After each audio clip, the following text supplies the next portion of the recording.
So guys, what if Naruto secretly loved his pervy stepsister Ino movie? Shizune stood outside the office, knocking on the door. She better not be sleeping again, she muttered to herself. When she heard no response, she quietly opened the door and found Tsunade sleeping again. Shizune let out a sigh. Things haven't changed much around here. She walked over to her desk and found that the paperwork from yesterday was still not complete. She gently shook her mentor awake. Tsunade-sama, you can't sleep like this. What would people say if they saw you? Tsunade stirred and answered groggily, they can kiss my Tsunade-sama.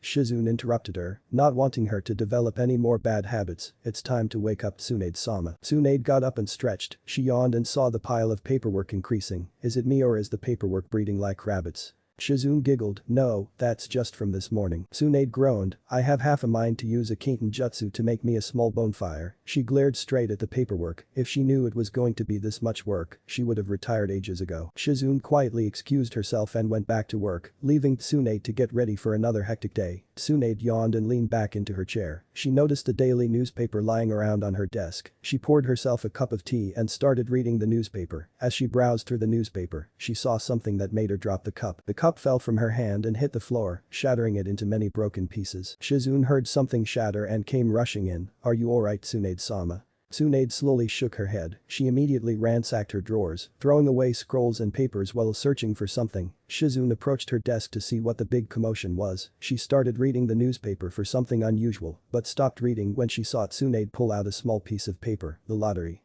Did you lose again? Shizune shook her head in disappointment. You have to stop gambling, Tsunade-sama. A hokage with a debt the size of a mountain isn't good for someone of your reputation. No, it's not that. Tsunade stared at the ticket. Shizune, I just won the grand prize. Shizune gasps, this was bad, very bad, are you sure you won? Tsunade nodded her head. Shizune quickly grabbed the ticket and matched the numbers. It was unbelievable. She had really won. The last time she won something, Orochimaru was in town and Naruto almost died. It wasn't a pleasant memory for the both of them. What does this mean, Tsunade-sama? Tsunade sat back down, thinking, I don't know Shizune, but be on high alert, something's bad is brewing. Shizune nodded and went back outside. Tsunade looked towards the window. Why do I keep picturing Naruto? She saw the clouds passing over the sun, covering it for a brief moment. I hope you're okay, Naruto. Sir, we have spotted the target, do you want us to approach him? Fox carefully studied their target, why would he stay in the open like that? The target was using himself as bait, he was luring them out into the open, waiting for them, too bad that plan won't work. Fox had all the time in the world. Tiger, stay down, it's too soon to attack. Affirmative sir, moving back into position now. Tiger moved back into the trees, waiting for further orders. He heard some noises moving behind him and turned around. Eagle. The lean figure stepped forward, away from the shadows of the trees. Why aren't we going in there and just kill him? The target's just standing there. Eagle pointed to the man standing in the open yard. Before Tiger could answer, a voice answered the question for him. Because the place is carefully monitored and there are 3 guards at each end of the house, making it a total of 12 fully armed bodyguards. If you want to be stupid and walk into your future gravicide, be my guest, it'll be less paperwork for me to do. My question now is why are you still here and not at your post? Fox appeared behind his team. Tiger and Eagle turned around, sir.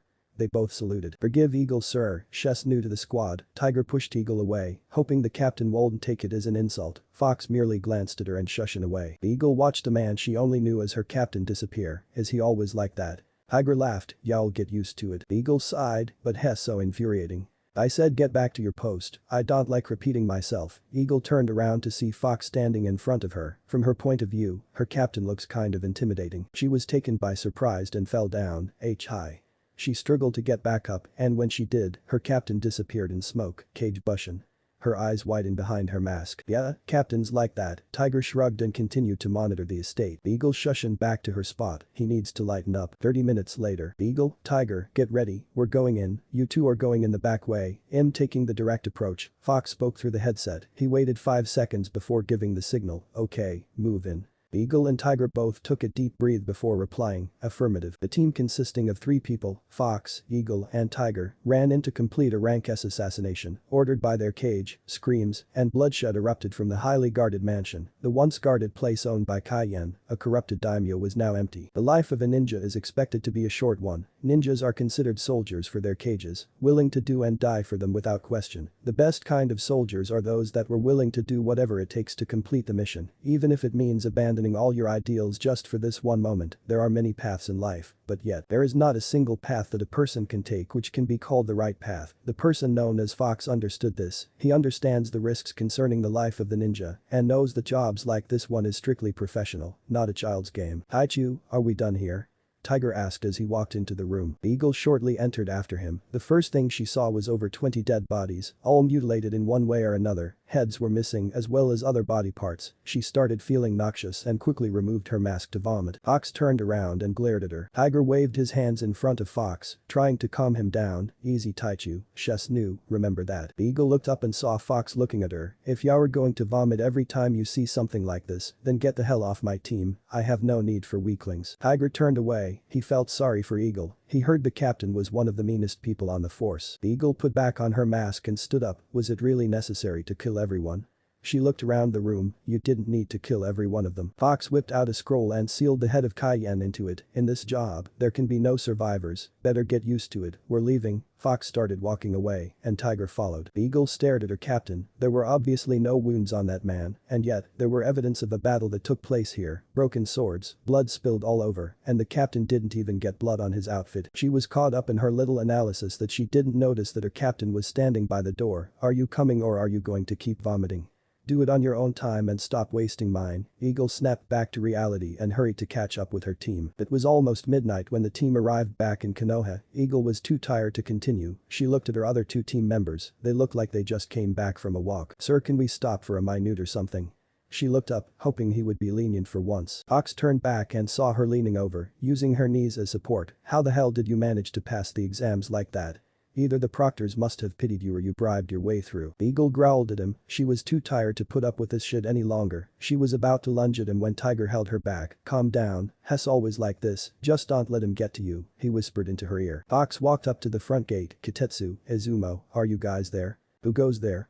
A grouchy voice yelled back. It's ANBU Team Fox reporting back from a mission. Izumo immediately recognized the ANBU captain. He wasn't someone who you could just give a single glance to and forget. Fox was a person who could be labeled cold and dangerous and was known throughout Konoha. The villagers and ninjas alike knew and respected him as the ANBU captain. His enemies known to fear him as the Silent Storm. You won't know where he was until you were dead. Just thinking about the man sent shivers down his spine. Izumo walked out of the box and bowed to him. Go right ahead, sir. The Hokage is expecting you. Fox walked past the bowing Chunin without saying a word. Kitetsu sat there, just watching the scene play out. He shook his head. Only a handful of people knew who the captain was, and even less knew who was really under the mask. There has been rumors going on that Fox is on par with Itachi of Akatsuki, who was rumored to be on par with Uraya of the legendary Sanins. He always got a kick out of watching Fox do his job. He gives off the silent creepy feeling. But yet, at the same time, it felt cool, knowing that Konoha has someone this strong serving under their Hokage. Fox looked at his team. Tiger was right behind him, while Eagle was slightly lagging behind. He shook his head. Both of you are dismissed. Get out of my sight. Tiger nodded and began to walk away, dragging Eagle with him. Fox shunshin out of sight, with one destination in mind. When Fox disappeared, Eagle gave him the finger. What the hell is with that guy?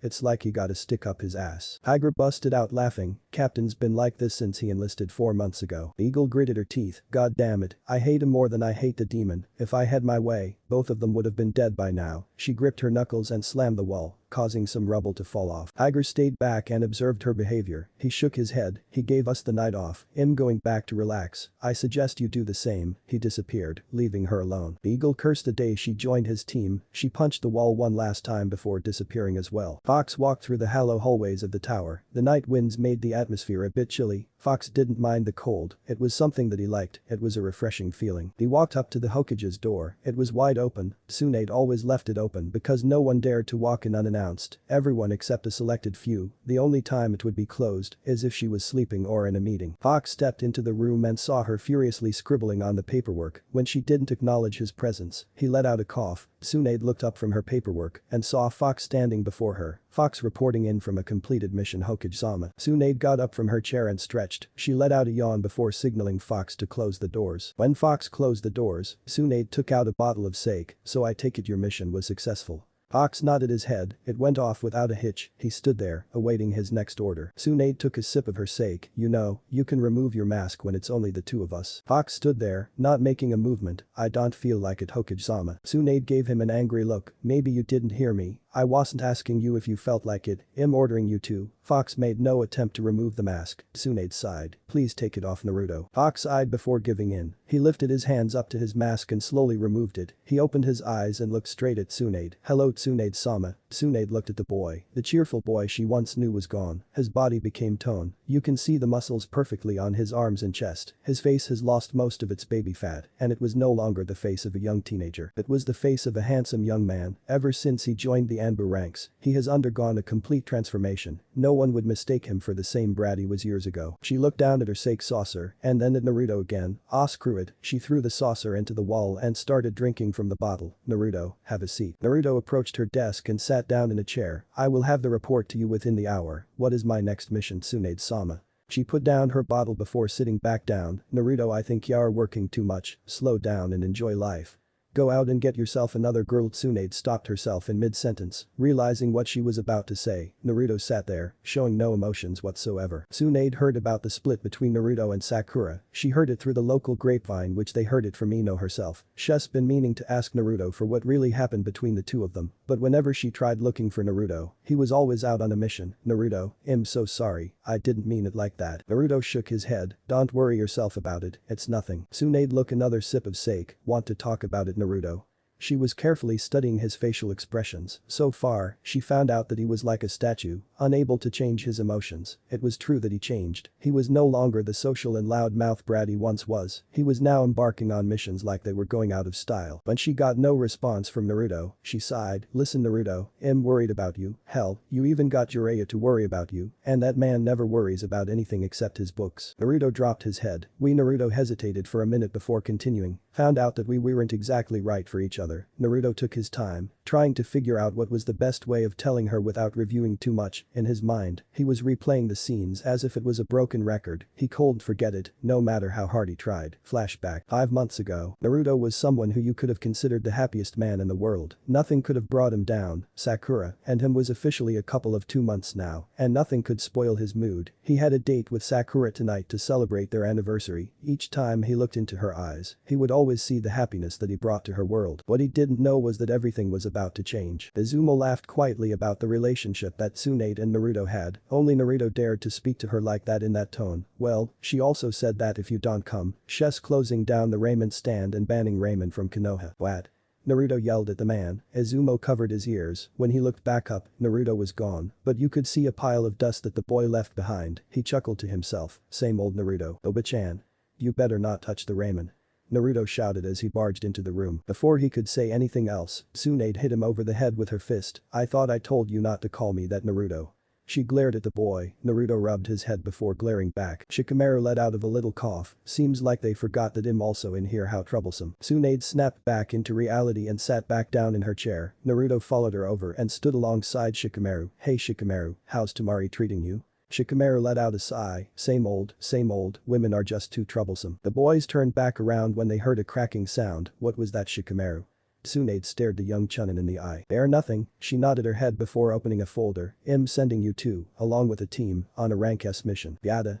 Naruto yelled out. You guys are leaving tonight. Naruto stopped jumping up and down when he heard the news. Tonight was supposed to be his night. Can it be tomorrow Oba-chan? Tsunade gritted her teeth. Only a few more hours until she gets rid of him. She kept telling herself in her head. No, it has to be tonight because we have gotten word that Sasuke is in an isolated town just north of here. As I recalled, you wanted to be in this mission. Naruto quieted down. He stared hard at the ground before looking up. That's right. I have to bring him back. He nodded his head. So who else are we going with? Tsunade threw the file at Shikamaru, who opened it and read the information. Niji, Kiba, Shino, Lee and Choji. Naruto smiled. It's time to bring our lost buddy home. 3 days later, the special convoy team came back into the village, all bruised and battered up but still alive. They had engaged in battles with Orochimaru's new and upgraded Sound 4, along with Sasuke and Kabuto. It was not an easy fight. Each of them considered themselves lucky for winning the battle. Naruto had it worst. The battle between him and Sasuke left him in a near-death state. Shikamaru witnessed the entire battle. Sasuke Sasuke shoved a Chidori through his chest, while Naruto barely recovered from that and knocked Sasuke out with a Adamura Sengen, Shikamaru, then had the luxury of dragging them back with his Kajime no Jutsu. Naruto woke up about halfway through the trip and carried Sasuke back on his own. When he arrived back into the village, every medic in the village rushed to meet the team. Sakura hurried through the crowd, pushing people out of the way. He had expected her to give him a hug when he returned, but she pushed him out of the way and went to work on Sasuke. Naruto figured Sasuke needed more medical attention than him, so he let it slide, but as time went on, when he went to see Sakura, she was always busy with Sasuke. It was a week later when he walked into the hospital room and overheard their conversation. "So Sakura, would you like to have dinner with me tonight if you are not busy?"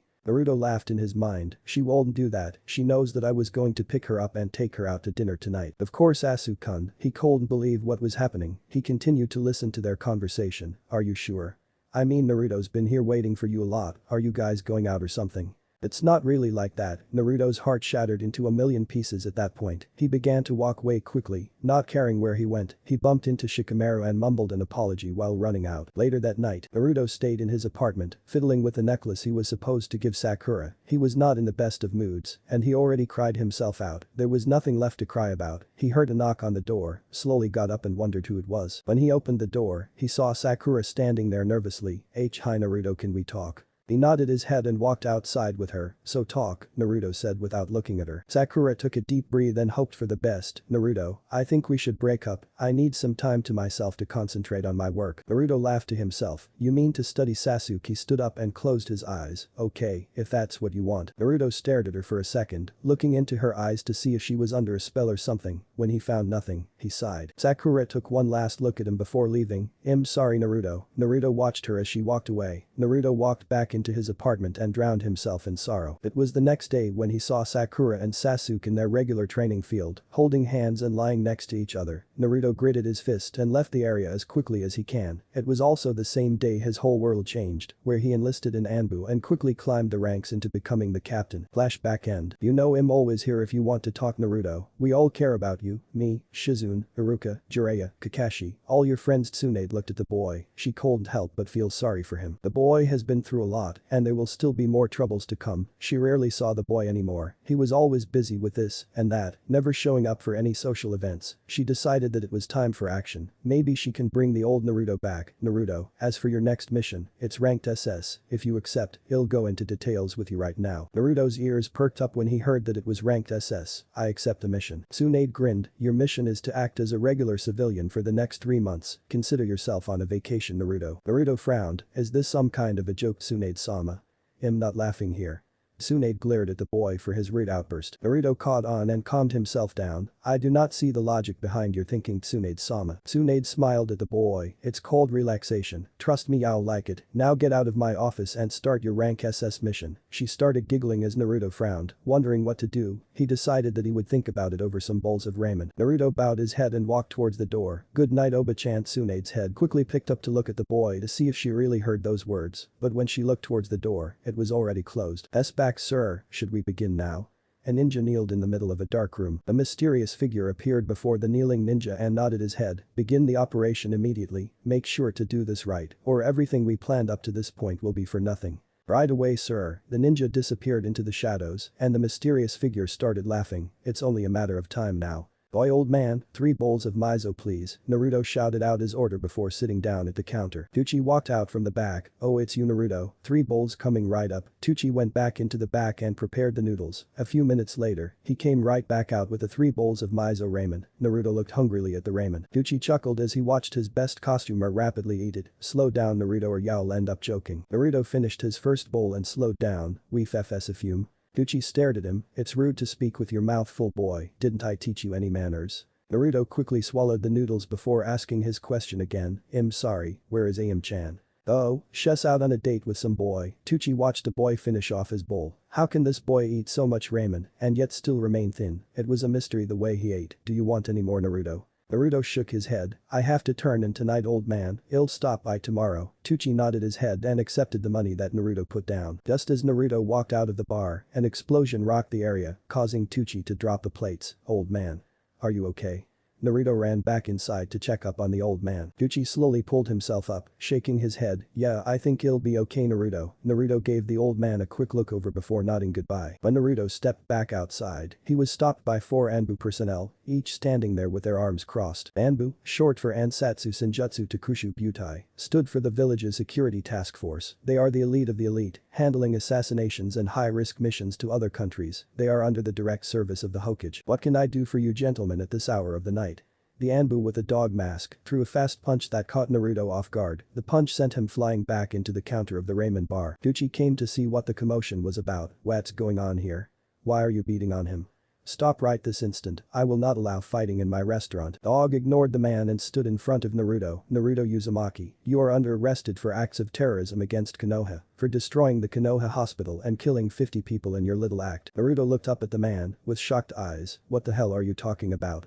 I was here when the explosion occurred. Yes, I can vouch for him, he was here eating ramen when it happened. Uchiha quickly defended his loyal customer, the son that he never had. Shut up you demon lover, the ANBU with the cat mask retorted back. Naruto got up and looked at the 4 ANBU. Well, you got the wrong guy, I didn't do it, so leave me alone. Naruto pushed his way past the ANBU squad, but stopped when Cat caught his arm. You are coming with us demon or there will be trouble. Naruto quickly reversed it and threw him away. Don't touch me, I don't like it when people touch me without permission. Naruto turned his head and saw the other ANBU getting ready to attack. Pat quickly jumped back up and tackled Naruto from behind. Uchiha stepped in when he saw Naruto getting tackled. Get off him this instant. He pushed the ANBU off Naruto and was about to help Naruto up when the person in the wolf mask punched him in the stomach, sending him to the ground. Uchiha coughed some blood out and was breathing heavily. Stay out of this fight you demon lover, Wolf spat out venomously. As Wolf turned around, he caught a fist to the face, causing him to stagger back, and to comfort his broken bloody nose, Naruto appeared next to Uchiha and helped him up slowly. Are you okay old man? Uchiha smiled weakly at Naruto. It'll be fine. Naruto nodded his head before turning his attention to the other ANBU. Pat was checking up on Wolf's condition while the others stood in front of them. Your captain would have been ashamed of you guys for hitting on defenseless civilians, Naruto stated as he stood in front of Uchiha. Og laughed, the captain would have loved to beat your ass down demon. Be glad he isn't here to soil his hands on some demon filth. Naruto moved the ramen chef over to the chair before turning his head. You can accuse me of all the bullshit crimes you want, but when you guys involve innocent people in the fight, you guys just crossed the line. Naruto disappeared out of sight. The team of ANBU looked all around. Pat looked around, preparing to take out the demon with one blow. He heard a whisper in his ear. How the hell did you make it into ANBU? He turned around quickly to find no one there, but felt someone pulling him down. He out a scream as he tried to pull himself back up. Og saw his teammate get dragged underground. Cat. The other members ran over to the spot where their teammate vanished. Damn you demon. Come out and fight us. Wolf screamed into the air. Are you sure you guys are part of ANBU? Genins give me a better challenge. Naruto walked out from the shadows. Don't look down on us demon. Naruto's eyes quickly turned around to see Crow behind him. Naruto didn't know who Crow was, but he knew he was good enough if he was able to sneak up behind him. Crow quickly brought the ninjakin down on Naruto. Naruto barely jumped away in him. He looked down to see several cuts on his orange shirt. You son of a, that was my favorite shirt. Naruto went through some hand seals and took a deep breath. Kaiten. Karyuenden. A huge fire dragon appeared from Naruto's mouth and charged straight for the defenseless ANBU. Crow's eyes widened as he saw the size of that dragon. Oh shit, I'm screwed. Wolf quickly went through some hand seals to save his captain, Suiton. Suryaden no Jutsu. Naruto turned around in time to see a water dragon coming towards him. He jumped away and saw the water dragon charging straight for his fire dragon. Both of these mighty dragons destroyed each other and produced steam that covered the area. Crow quickly formed some hand seals and took a deep breath. Futen. Tapa. He let out a breath of wind that cleared the area of steam. The team of ANBU saw Naruto just lying there on the ground, not moving. Did we get him? Dog turned his head to ask his team for their opinions, but when they all shrugged, they moved in as a team. They slowly approached the body, not sure of what to make of the scene. When they got near Naruto, the body disappeared in a puff of smoke. Blundering idiots, your captain would have been crying if he saw this battle. They quickly turned around to see Naruto finishing up the last hand seal. Doten. Yomi Numa, the ground quickly turned into a swamp, preventing anyone from escaping. You guys aren't worthy enough to be an ANBU. Tell Cat I said hi when you guys see him. Naruto walked away as the rest of ANBU sank into the ground. Naruto quickly leaped away before the entire ANBU division came after him. He ran back to his apartment, but found more ANBU there. He turned around and disappeared into a corner. Naruto walked into a narrow alleyway with a dead end. He moved himself into a corner and just sat there, wondering what was going on. What the hell is going on here?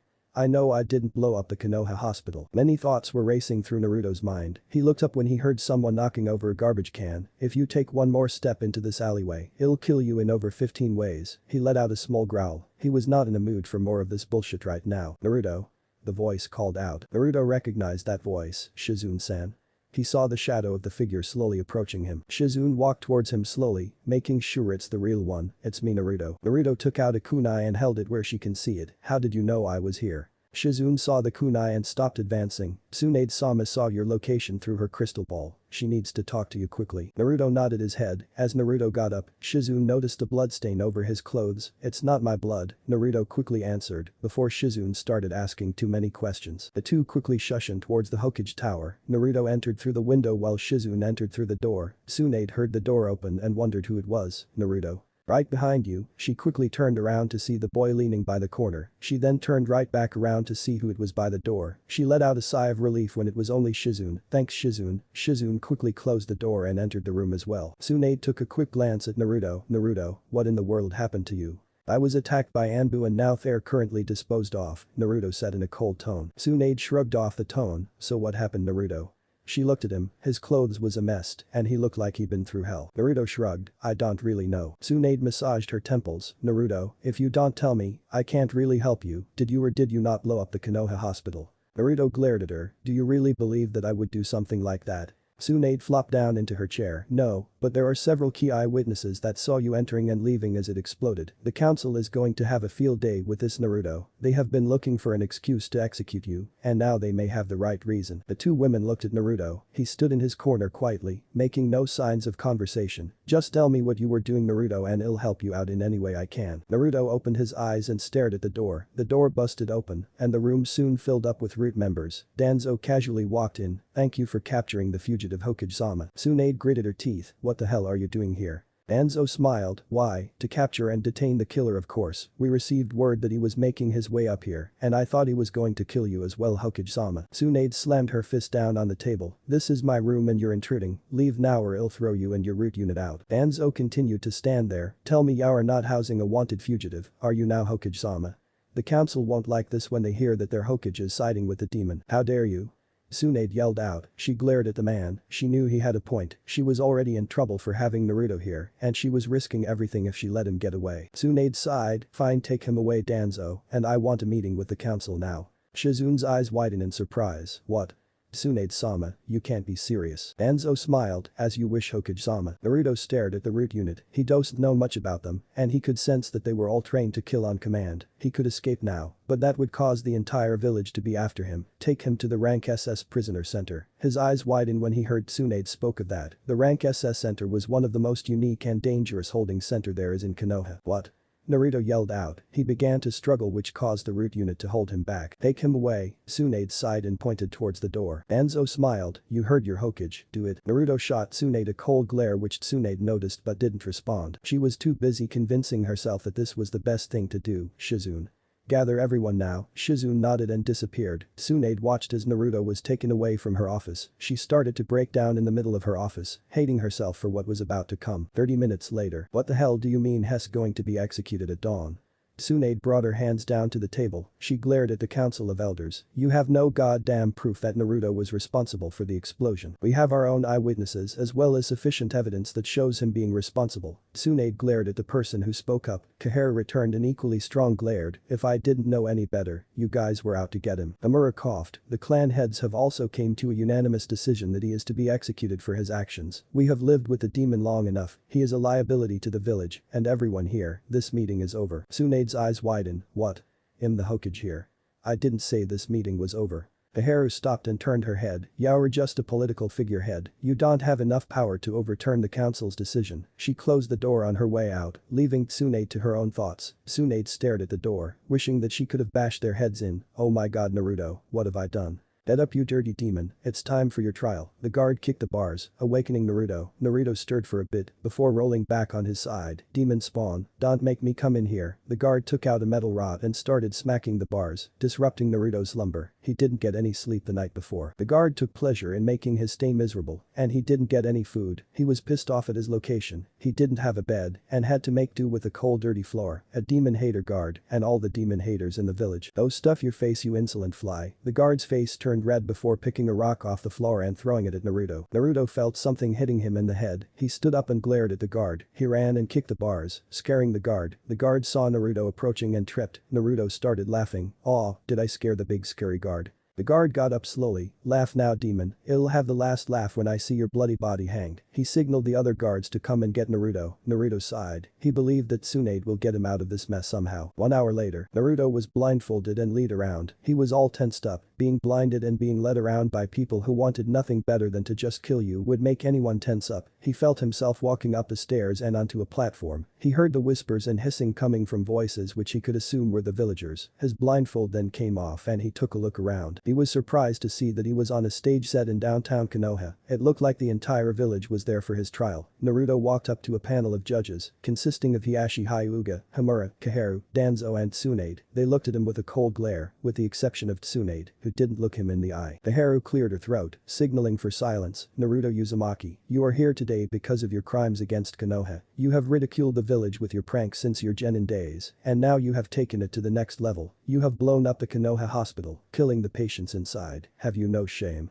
The crowd started booing him and throwing fruits and tomatoes at him. Kaharu again signaled the crowd to quiet down, but was pleased with the crowd's reaction. "I didn't blow it up." Naruto yelled back, "I wasn't even near that goddamn hospital." The Ashi stood up. "Enough, let us continue with the trial. Naruto Uzumaki, you are accused of the destruction of Konoha Hospital and the deaths of patients. How do you plead?" Naruto gritted his teeth. This was ridiculous. "I plead not guilty." He would have to play their game for now. He looked at his surroundings, ANBU and root units everywhere, as well as Jounins and Chunins just standing around, watching the so-called trial. The Ashi stood there. If he was slowly judging the boy, "Can you call your first witness to the stand?" "Gladly," Naruto retorted. As the trial continued, Tsunade sighed in her seat. There was no way for Naruto to win this trial. Everyone is set to see the demon dead. "Why aren't you doing anything, Tsunade Heim?" Tsunade recognized that voice. It was a distinct yet familiar and comforting voice. "Jiraiya, things aren't look great for Naruto." Jiraiya looked at the boy. "Yeah, I know. Why the hell aren't you doing something?" Tsunade sighed. "They have me at a cliff, Jiraiya. I can't do anything or I'll be considered a traitor as well." Like Naruto would have given a damn. Jiraiya shot back. He was disgusted with the way things were being ran. This wasn't a trial. It was an excuse to publicly humiliate the demon. There was no hope for Naruto. He was up against 4 of the most ignorant people ever to walk this planet. He silently stood next to Tsunade to watch the trial. Even him, the great hermit, can't do much to help Naruto. The kid will have to use every trick known to man to pull off this last stunt, or else it will really be his last. I call Tucci, the ramen chef from the Ichiraku ramen bar. He was there when the explosion occurred. Tucci approached the platform and stood in front of the judges. The Ashi cleared his throat. "So Tucci, how long have you known the Demare boy?"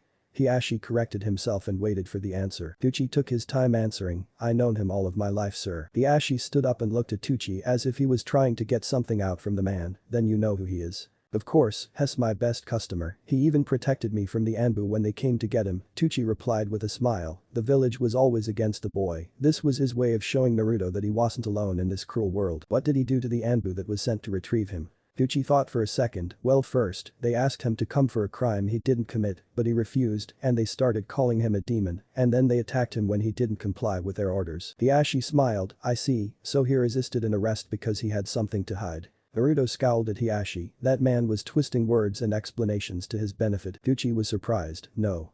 The arrest made no sense. The boy was eating ramen in my shop when the explosion happened. There was no way it could have been him. Were you with him the entire time?" Tucci thought some more. "Well no, I had to go and cook something, but the rest of the time, I was there." The Ashi smirked at Naruto. "There we have it, the boy could have created a cage bushin and sent it to attack the hospital in your absence. Thank you for your time Tucci." Tucci looked shocked at the Hyuga head. He was about to say something, but stopped when he was escorted off the platform. As he passed Naruto, he gave him a small smile. "I'm sorry Naruto." Naruto shook his head. "It's okay old man, thank you for being here." Tucci walked off the stage. Naruto turned his attention back at Hiashi. "You conniving bastard.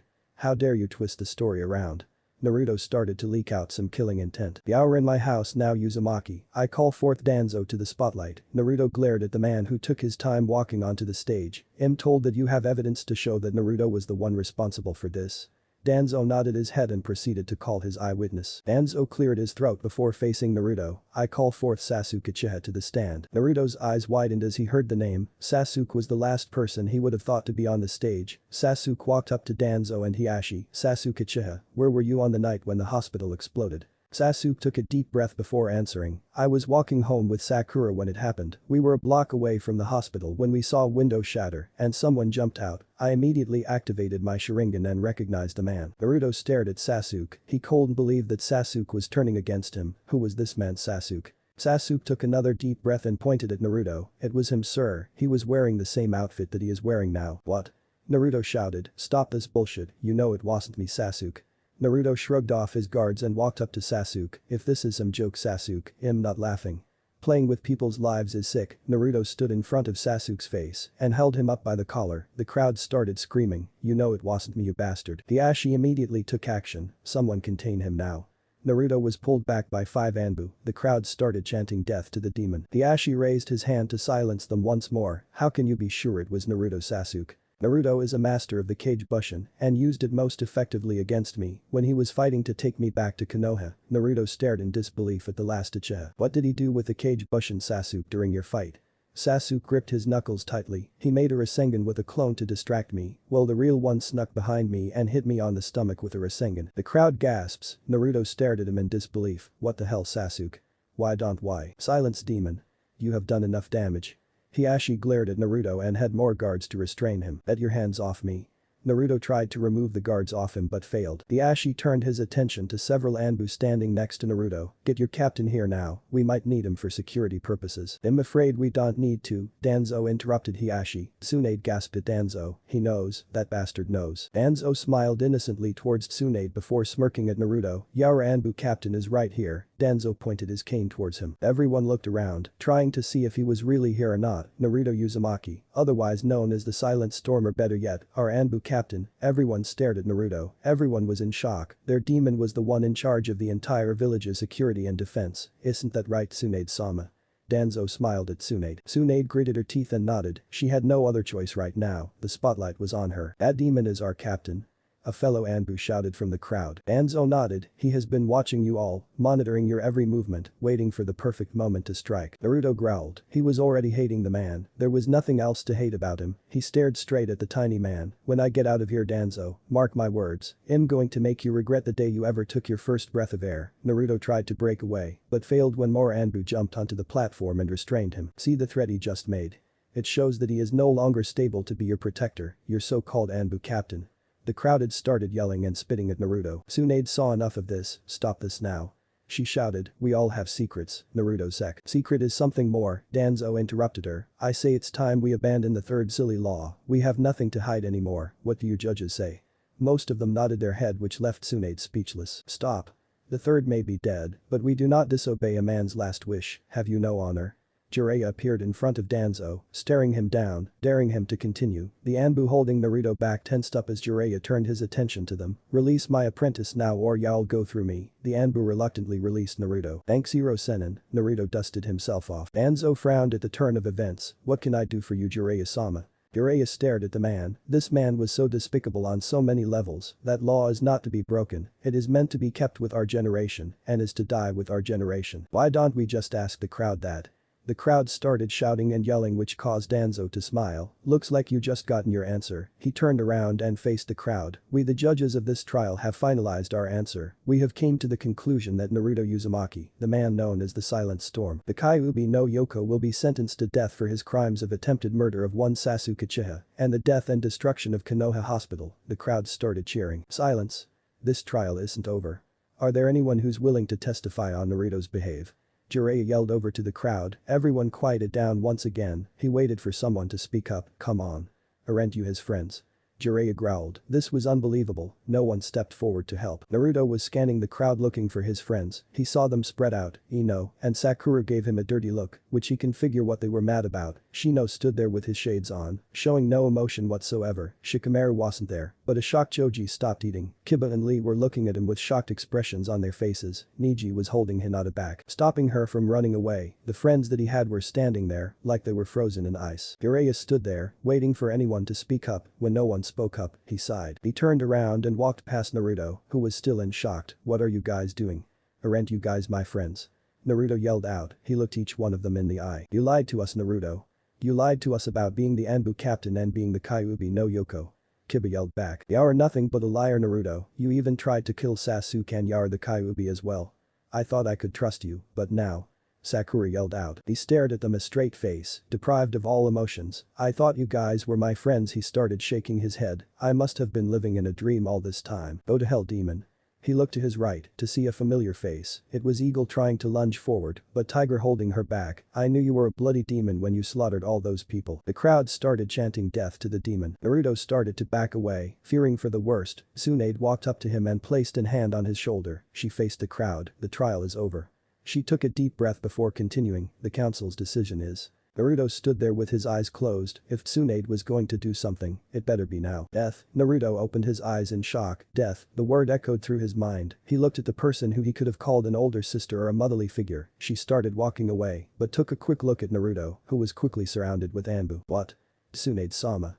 He glared straight at her with his icy blue eyes. She quickly walked back to her seat and sat down. Naruto looked around, surrounded by the very team that he was in charge of. "Looks like we'll have a new captain soon," Ferret said mockingly. The others just laughed. Naruto growled, "You're nothing but maggots compared to me. You guys don't even deserve the title of ANBU." "Bet him." Danzo ordered. The ANBU dog piled Naruto, covering him down. Naruto heard footsteps approaching him, getting closer and closer as each second passed. He looked up and saw Eagle standing in front of him with a sword. "This is for the hell you put me through." She kicked him in the face, causing him to bleed from the lip. "Hold him up." Her fellow ANBU held him up. In front of the crowd, Eagle started twirling the sword, just to entertain the crowd with her sword skills before stopping in front of Naruto. "Anything you want to say, demon?"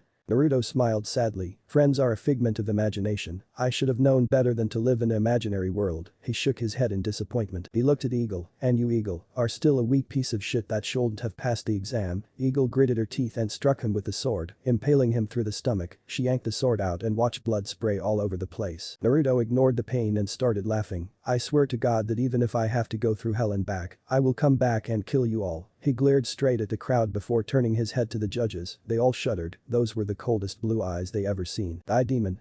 As Eagle brought the sword down to strike his head, Naruto unleashed everything. He released the power that he was holding back, the power of Kyuubi and himself, the power of one. Red chakra bombarded the area, blowing everyone away. His wounds started healing at a rapid rate. He walked up to the judges. "You wanted to see a real demon? Well, you got one right in front of you." Naruto released even more chakra, blowing the desk away. It was an understatement to say that they were scared shitless, but they turned pale, even in Hiashi's case. Several ANBU tackled Naruto away from the elders, trying to protect them. Naruto laughed as he saw the pitiful attempt. Die. With a quick swipe of his chakra, the ANBU were shredded into pieces. Beharu turned around to see Jiraiya just standing there. "Jiraiya-sama, oh thank God you're still here." She immediately bowed to him. "You have to stop him, Jiraiya-sama." Jiraiya laughed. "You expect me to help you after the way you treated him? Die by your own mistakes, you old farts. You will not be dragging me down with your pitiful choices." She was shocked as she watched him walk past Naruto without doing anything. Naruto turned his attention to the judges, approaching them slowly, the chakra blowing everything away. Before he took another step, he was hit with a Gitsuga. Naruto gritted his teeth, ignoring the pain. "Kiba." As Naruto staggered back, he heard a familiar voice. "You are within the range of my divination." Naruto turned around, only to find Niji in his stance. Haki Hyaku Nijihachi Sho. As Niji attempted to strike, Naruto smirked. He caught Niji's wrist and kneed him in the stomach. "Is this demon enough for you?" He flipped Niji over and threw him towards Hiashi. Naruto flipped through some hand seals with ease and whispered, "Futon." To top a winds of great magnitude blew everything and everyone away. Naruto walked past Tsunade and looked at her for a split second before running away. Hiashi staggered back up to his feet. He watched as Naruto leaped away, everyone after the demon. All able bodies began to pursue him. Tsunade stood there, recalling the events that just took place. The pair of crimson eyes watched from afar. He shook his head. Konoha's own ignorance will be their own downfall. He continued to hide in the shadows, waiting for the moment where he shall make his grand entrance. Naruto kept running, trying to create as much distance as he can between his pursuers and himself. He felt his heart beating faster and faster. He couldn't believe what just happened. He wasn't stopping for anything, not anymore. There was nothing left for him here. The only thing he had left in this village was his execution date, and he was sure as hell that it was one date he will not be keeping. Naruto looked over his shoulders while he was running away. He could make out maybe 5 or 6 ninjas currently hot on his trail. He frowned. He had done those fools a favor by running away and not killing their remaining ninjas, but yet they still send them to chase after him. The council must be stupid for sending these young ninjas to their deaths. His battle did not concern these ninjas. It was with the people who sentenced him to death that he had an issue with, them and only them. Naruto increased his chakra output, causing him to gain a burst of speed, leaving his pursuers in his dust. Naruto leaped from a tree branch, easily clearing 3 buildings and landing on a wide open rooftop before disappearing. As the ninjas reached the point where Naruto disappeared, they looked around, trying to figure out what just happened. Kiba-san, where did he go? Kiba stuck his nose up into the air and sniffed, trying to find the right scent. He let out a low growl. He wasn't known as Konoha's best tracker for nothing. He once caught the scent of a missing ninja that was 100 feet away. If he could do that, why couldn't he smell Naruto's scent? It should be easy for someone like him. Split up, Hess covering his scent somehow. Kiba barked out several orders, sending the men to search the 4 corners of the village. Kiba smirked, let's see if you can hide now, you coward. He stood on the rooftop, surveying the surrounding area for any changes. The gust of wind blew towards Kiba, causing him to shiver against the cold breeze. Why do you resent me, Kiba? A hollow voice whispered into the wind, causing Kiba to turn around. To his surprise, he found no one there. His eyes told him no one was there, but his instinct was screaming danger. He turned back around and met face to face with an old friend. What did I ever do to you? Kiba stepped back, surprised by the sudden appearance of the ex-captain, Naruto. This was the man who was known as the ANBU captain, the man who the other villages marked as the Silent Storm. Did I ever hurt you? Naruto stepped forward, trying to find some answers. Stay back, demon. Kiba quickly regained his focus and threw a kunai towards Naruto. Naruto stood there, motionless, as the kunai came towards his face. With a quick swipe, the kunai was split into 2. Kiba's eyes widened. The kunai was forged from the hardest metal. There was no way chakra could have done that. He noticed that Naruto's right hand was folded up, like it was gripping something. Consider this a warning. If you follow me again, I will dispose of you and everyone else who stands in my way. Naruto stared at Kiba with his cold, empty eyes. There was nothing left. Naruto could see the anger and fear in Kiba's eyes. Everyone has turned against him. The entire village was against him. Was there truly no one left in this village that believed him? Naruto felt his heart breaking as these thoughts occupied his head. Kiba. Naruto heard someone shouting Kiba's name and jumped away in time to avoid an incoming kick. Lee Niji Naruto said their names slowly as he landed away from the trio. It would seem like reinforcement has arrived. Naruto felt his lips changing into a slight frown. Their timing couldn't be any worse. Turn yourself in, Uzumaki. Niji stepped forward, determined to bring Naruto back to justice. Naruto's eyebrows rose. Do you believe their lies? Dio. Demons have no right to speak about lies. Niji barked out. Naruto found that comment amusing. His scenes went crazy when he saw Lee disappear in front of him. He saw a kick coming from his left side. Naruto raised his arm to guard. Lee threw a hard left kick, but was surprised to see Naruto already in position to counter. Naruto caught hold of Lee's kick and threw him to the ground. He quickly put his right hand over his throat. Move 1 step and you will be visiting Lee annually at a graveyard. Kiba was about to step forward when Niji stopped him. Don't, Hess holding a blade somewhat near Lee's throat. Naruto saw Niji with his Byakugan activated. This was an interesting turn of events. Niji was able to distinguish his weapon now. Naruto moved his hand slightly, causing Lee to wince at the pain caused by the invisible blade. Smart move, Niji. Naruto looked straight into the Hyuga's eyes. I will say this once more, if you come after me, Konoha will have 3 more deaths to mourn for. Naruto made his point clearly by causing some blood to leak out from Lee's throat. You won't get away with this, Uzumaki. You have nowhere to run, the Hyuga prodigy pointed out. They had the upper hand here. Naruto laughed. It wasn't a warm laugh. It was a cold, empty laugh. The laugh of someone who didn't care anymore. Listen to yourself. Do you think you won because I'm trapped here? I'm not known as the Silent Storm for nothing, Niji. Niji glanced at him. Just a few more seconds. He had to keep Naruto's attention focused on him. Well, he brought Lee some more time. Luckily for them, Naruto didn't notice Lee's hand movements, which was slowly reaching for the kunai pouch. In a few moments they would be able to apprehend the demon. Make this easy on yourself, Uzumaki. Maybe the council will spare your life. Naruto shook his head. The council members are fools. The people in the entire village are fools. I was an even bigger fool for trusting you guys. Friends, what a useless word. Niji saw the moment of opportunity. Naruto was preoccupied with his speech, to be paying attention to his hostage. Big mistake now, Lee. Lee quickly knocked away Naruto's right hand, and with lightning-fast motion, he quickly rammed the kunai into Naruto's chest. Just barely missing the heart, Lee pushed the kunai in, making sure it was going in. Naruto staggered back, taken by surprise from Lee's actions. Lee stood up, wiping the blood off from his throat. "You lose, Naruto, I'm sorry, but this is for the greater good of the village." He stood there alongside Kiba and Neji, who just looked on. Naruto clutched his wounds, with a shocked expression on his face. Neji stepped forward. "It didn't have to be this way, Uzumaki." Naruto staggered forward, swaying from side to side. He finally collapsed to the floor, just in front of Neji's feet. The group slowly approached the body, making sure it wasn't a trap. As soon as Neji's hand approached the body, a hand suddenly jerked up and grabbed his wrist. Neji was taken by surprise. He tried to shake it loose, but found the grip unbreakable. What the hell? Neji performed a simple karate chop on Naruto's hand, but the man did not let go. "What's the matter?" "Stuck." The head turned, revealing a smirking Naruto. Everyone's eyes widened, shocked to see the man still able to move. "By the way," Naruto says, boom. Neji's eyes widened as he saw the Naruto in front of him building up chakra. "Run." He shouted out an evacuation order to his teammates, but it was already too late. The Naruto that was holding on to Neji's wrist exploded, causing a major explosion that rocked the area, causing damage all over the village. In a different part of the village, Naruto received the updated information from his clone. It seemed like they played right into his hands. Those fools, if they only had taken his warning, maybe they would have lived. Naruto looked behind him. This was the last place they would expect him to be. Naruto took a step into a grassy area, a place where legends were built on, legends that shape their daily lives. Events that defy explanation. Individuals here whose lives soar up to the heavens or fall to the earth. This is the place where legends are born. He stepped up to a familiar stone, a place where he spent the last 5 months visiting when his nightmares became unbearable. Is one place where his soul was finally at peace. He touched the stone and sighed. "Hello, Iruka-sensei." Sakura and her medic team immediately rushed to the area where the large explosion just occurred. When she got there, the sight before her shattered her imagination. This was something that defied all reasoning. Whatever happened here was unbelievable. Instead of the usual block of apartment buildings and stores, it was now a big crater, filled with nothing but rocks and overturned dirt. Ino raised her hand to cover her mouth, unable to believe the events that happened here. "Oh my god, Sakura," her best friend called out, snapping Sakura back to reality. Sakura quickly got her act together. "Every minute meant losing lives.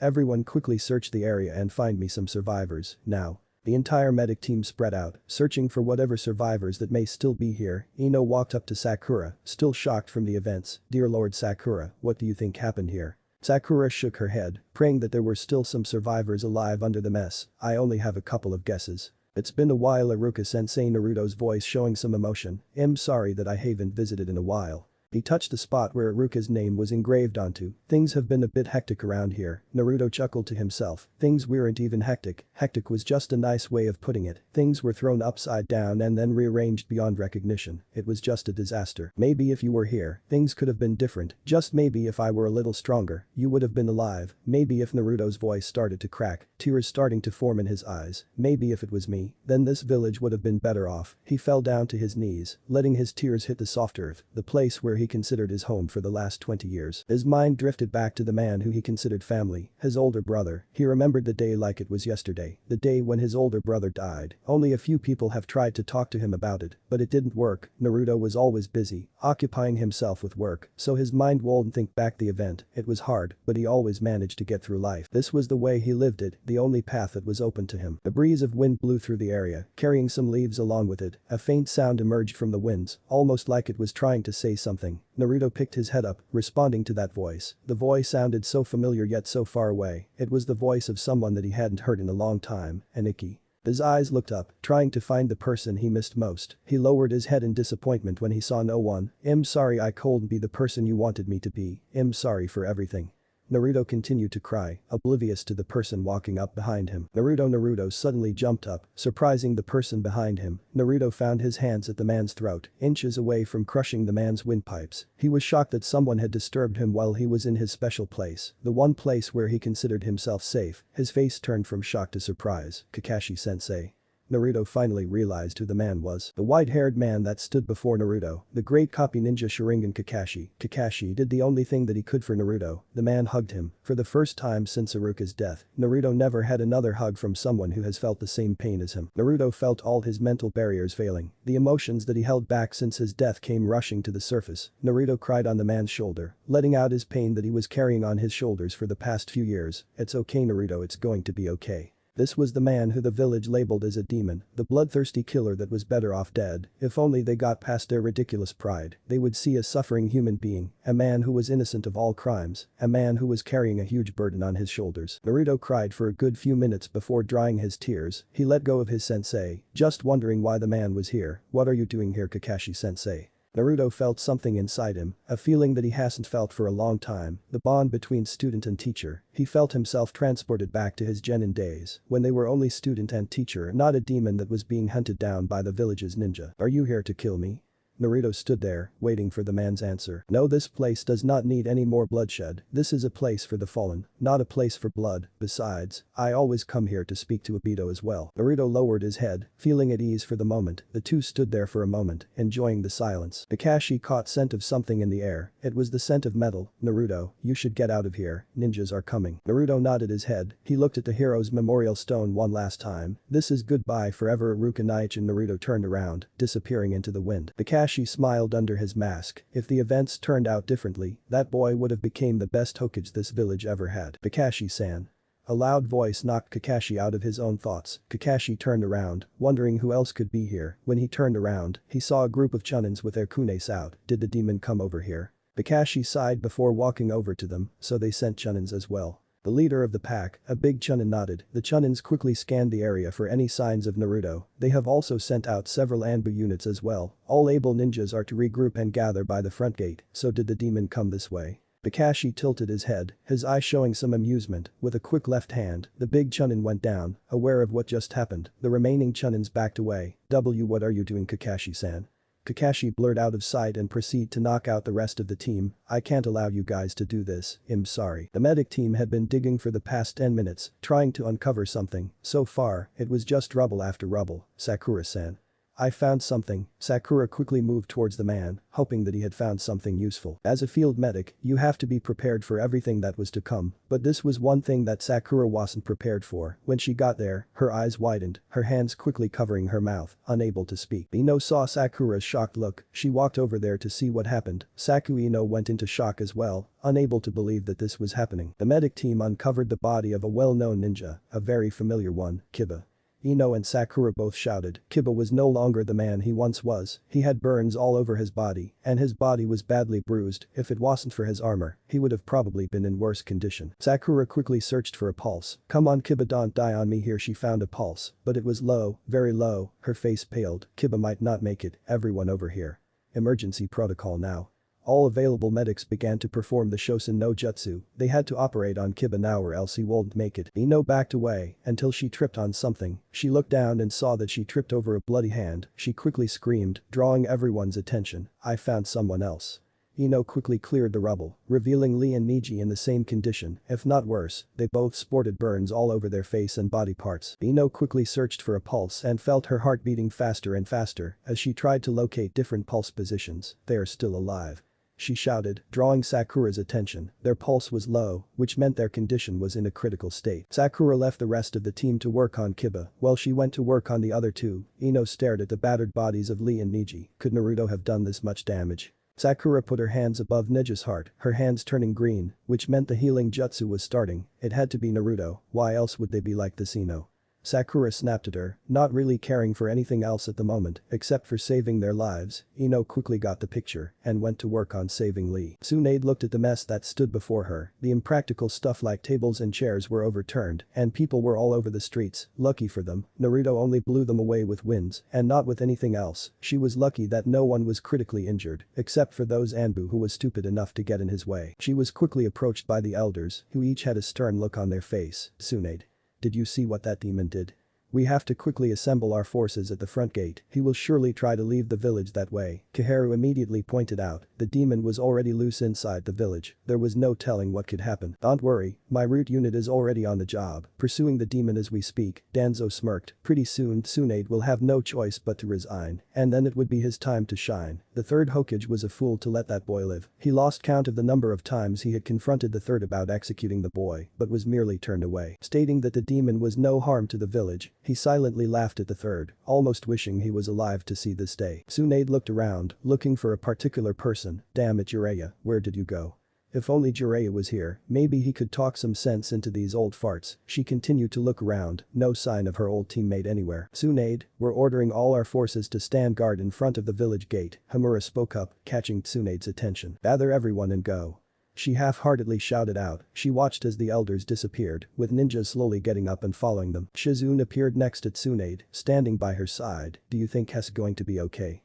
Shizune quietly asked. For his sake, he better be. Tsunade felt her knees giving out and was about to collapse until Shizune caught her, providing support to help her to her feet. Oh Tsunade-sama, she helped her mentor up, and the two of them slowly approached the front gate. The village of Konoha, one of the greatest hidden villages to ever exist, was in turmoil. Destruction and death was reeking from the great village. Both villagers and ninjas alike were running in fear that the great demon, the Kyuubi no Kitsune, was released. The very beast that their yondaime gave his life to seal away. Naruto quickly ran towards the front gate. If he can exit the village in one piece, then he would be safe. No ninjas would dare to follow him into the openness. No one would expect him to just waltz out from the village using the front gate. He was pretty sure the walls were being watched. Naruto leaped off from another building, forgetting stealth, and just quickly using his speed to leave the village. Naruto caught another chakra signal. Wait, not one, but a few chakra signals approaching quickly from behind. He decided not to fight, but to escape as soon as possible. He saw a blur appear next to him before spearing him into a nearby building, sending him through several walls before landing on the grounds of an alleyway. He cursed his luck. He was about 300 yards away from the gate, and he was caught. Naruto looked up and saw the person who tackled him, Sasuke.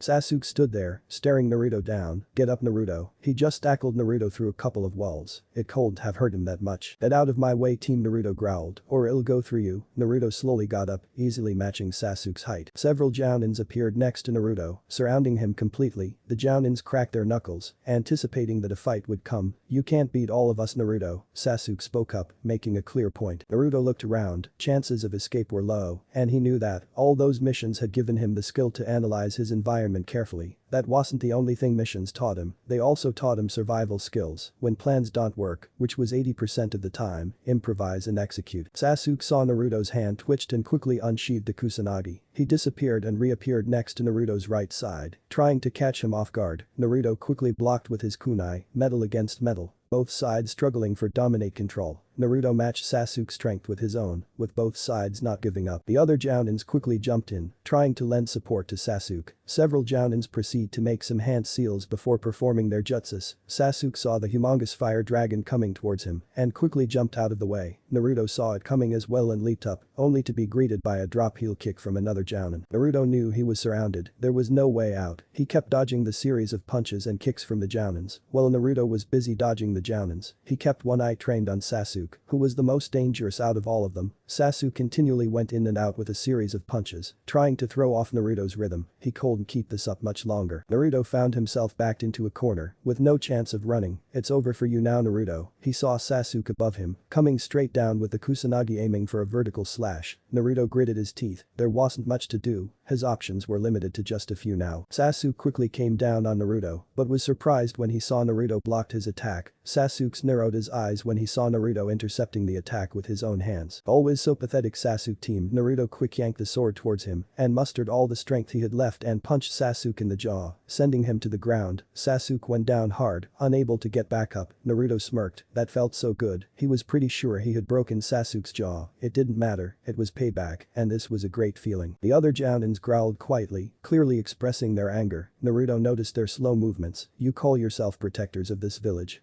You can't even take on one lousy guy. You are a disgrace to this village.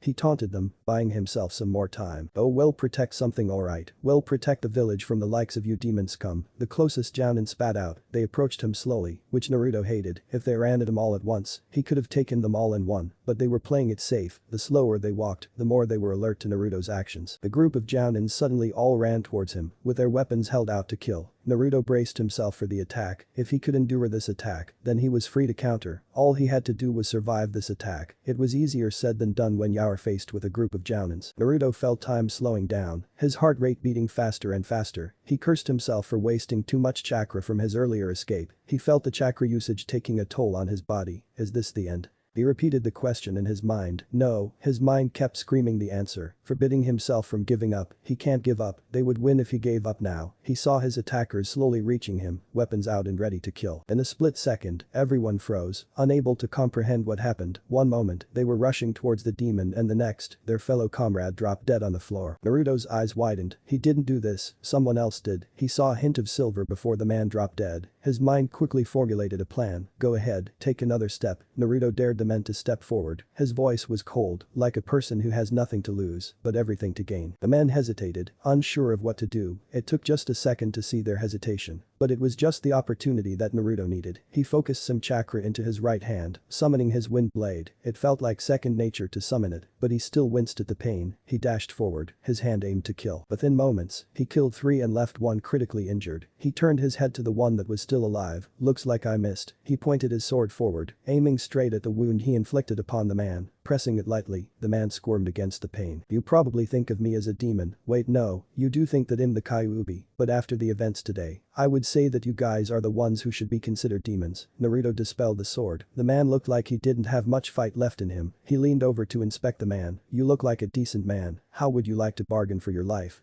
Naruto took a deep breath. He felt his body screaming in pain, yearning for a break. That bastard fox decided to cut off all connections with him at this critical time. Just great. The man whispered something, but Naruto couldn't make it out. He asked again, what's that?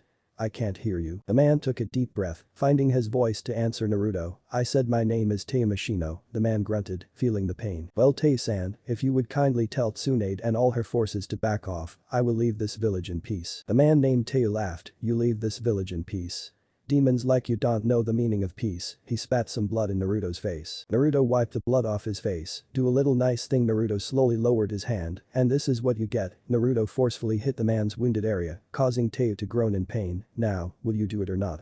Teo continued to laugh. Never, I might not live to see the day you die. But I know one thing, I'll see you in hell. The man took his last breath before passing out. Naruto sighed. Things weren't exactly turning out the way he wanted. He looked at the dead man, so prideful yet so stupid. They were like sheep being led around by a shepherd, not questioning why to do this or that. People are by nature manipulative and only work for themselves. This was a lesson that he learned the hard way. As Naruto slowly got up, he felt a great amount of pain erupt from his body. He saw blood coming out from chest. He turned around and saw Teo standing there, clutching his wound with one hand and the other one thrusting the kunai into his chest. Teo laughed. I told you I would see you in hell. Now burn, demon. Naruto gritted his teeth, trying to ignore the pain. He quickly pulled away from Teo and yanked the kunai out. He immediately shoved the kunai into Teo's throat, killing him instantly. Naruto collapsed on the ground, trying to form the hand seals for a medical jutsu. He chuckled to himself. It was ironic. He never thought there would be a day he would need to use it on himself. Damn the fox. As Naruto painfully finished the hand seal and began healing, he felt another presence in the alleyway. He scanned the area without interrupting his healing process. I know you were there, show yourself. Naruto had to buy himself some more time. He needed to heal the wound and his right hand, so at least he could have a fighting chance. Naruto Uzumaki, the mysterious voice, quietly whispered into the area, echoing all around. Naruto looked around, trying to recognize the voice. He heard the sounds of a cloak flapping in the wind on his right. He was in for a shock when he recognized the symbols on that dark cloak. Akatsuki, Naruto growled. He moved his left hand over to his right hand, trying to heal it. He was in for another surprise when he recognized the face. Uchiha Itachi, the S-rank missing nin, stepped out from the shadows, with a stoic face on. Naruto cursed his luck. Of all the bloody people that it could have been, it had to be him, after the hell he just went through. There was no way he can walk away alive from an Akatsuki member. What do you want, Itachi? Itachi slowly formed a smirk on his face as he looked at the mess that laid before him. It looks like that the great Uzumaki is critically injured. There's a big bounty on your head. Did you know that, Naruto-kun? Naruto started to scoot back, increasing the distance between him and Itachi. Itachi's smirk slowly reverted back into his stoic face. He drew a blade from underneath his cloak. Naruto stared at the man who was responsible for single-handedly wiping out the Uchiha clan in one night. Uchiha Itachi. Itachi approached the ex-captain slowly, showing the blade in its full glory. If you're here to kill me, Itachi, then wait in line. I got a whole list to go through before you get your turn. Naruto had one eye trained on Itachi, while the other one was looking after the healing procedure. Just a few more minutes, he told himself. A few more minutes, and he can at least have a chance to fight back. Itachi raised his sword and dashed forward. Shit. Naruto saw Itachi running forward and he was backed into a corner. Naruto did the only thing that he could do, and that was to raise his arms to block the incoming attack and pray. He waited for the attack but felt nothing. He knew Itachi should have reached him by now, but where was the blood and pain? Naruto slowly lowered his arms and looked around. He saw Itachi standing in front of him, holding a sword soaked in blood. He checked his body. It wasn't his blood, and Itachi surely wasn't stupid enough to stab himself. He heard a thud behind him and turned around. A body dropped to the floor. Naruto turned around, surprised to see that there was a person hidden there. He then realized that he missed the man due to a genjutsu placed on the area. Naruto slowly picked himself up, steadily leaning against the wall. Watching the missing nin as he slowly put the sword away. I should kill you for just being here, Itachi. Itachi let out a small chuckle. Do you really think that if you kill me here, Naruto-kun, they would take you back? Itachi pointed his fingers outside the alleyway, at the scene of several villagers currently running to safety. Why would you go back to a village where they hate you and scorn you like a plague? There is much you don't know about Konoha, Naruto-kun. I came here to offer you a deal. A deal? What kind of deal?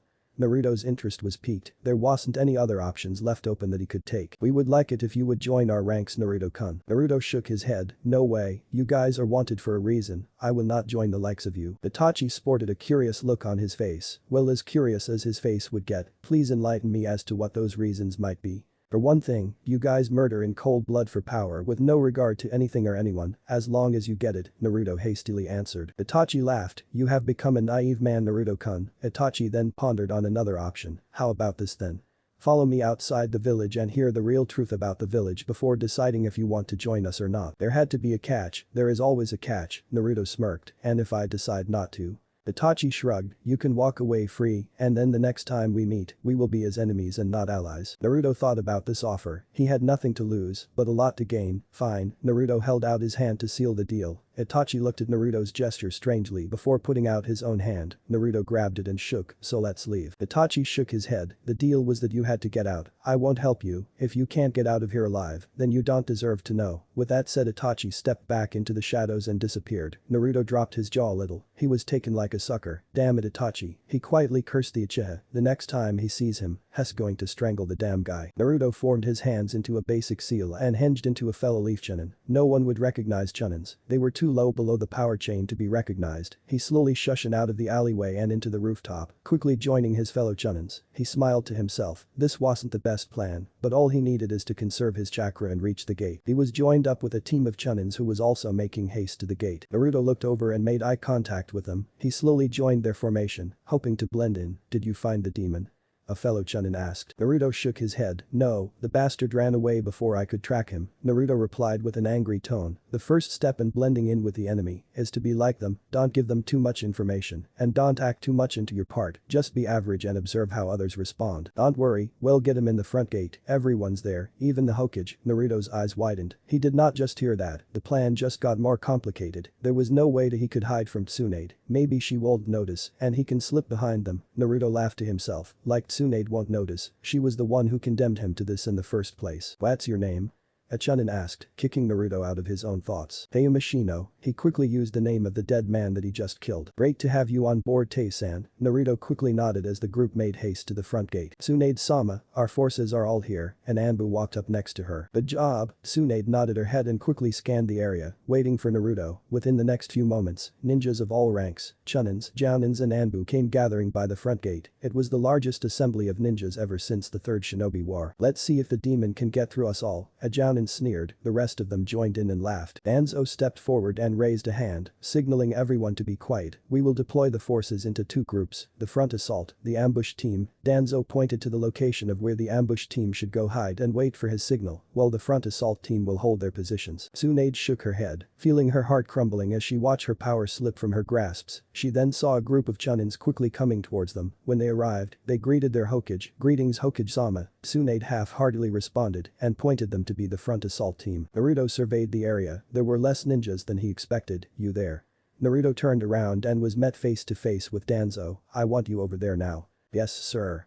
Naruto spoke up in an alert yet boring voice, showing to the man that he was just a new chunin. Just a little longer, Naruto kept telling himself. Danzo was right in front of him, but he can't kill him just yet. No, he was going to make that man suffer a thousand's death over before he died. Naruto found his mind going back to his little discussion with Itachi. The enemies will do anything to save themselves, even if it means forming false alliances. That was the first rule he learned while training for ANBU. Never believe anything the enemy has to say. Always look underneath the underneath. Kakashi's voice echoed through his head. What if Itachi's logic proved true?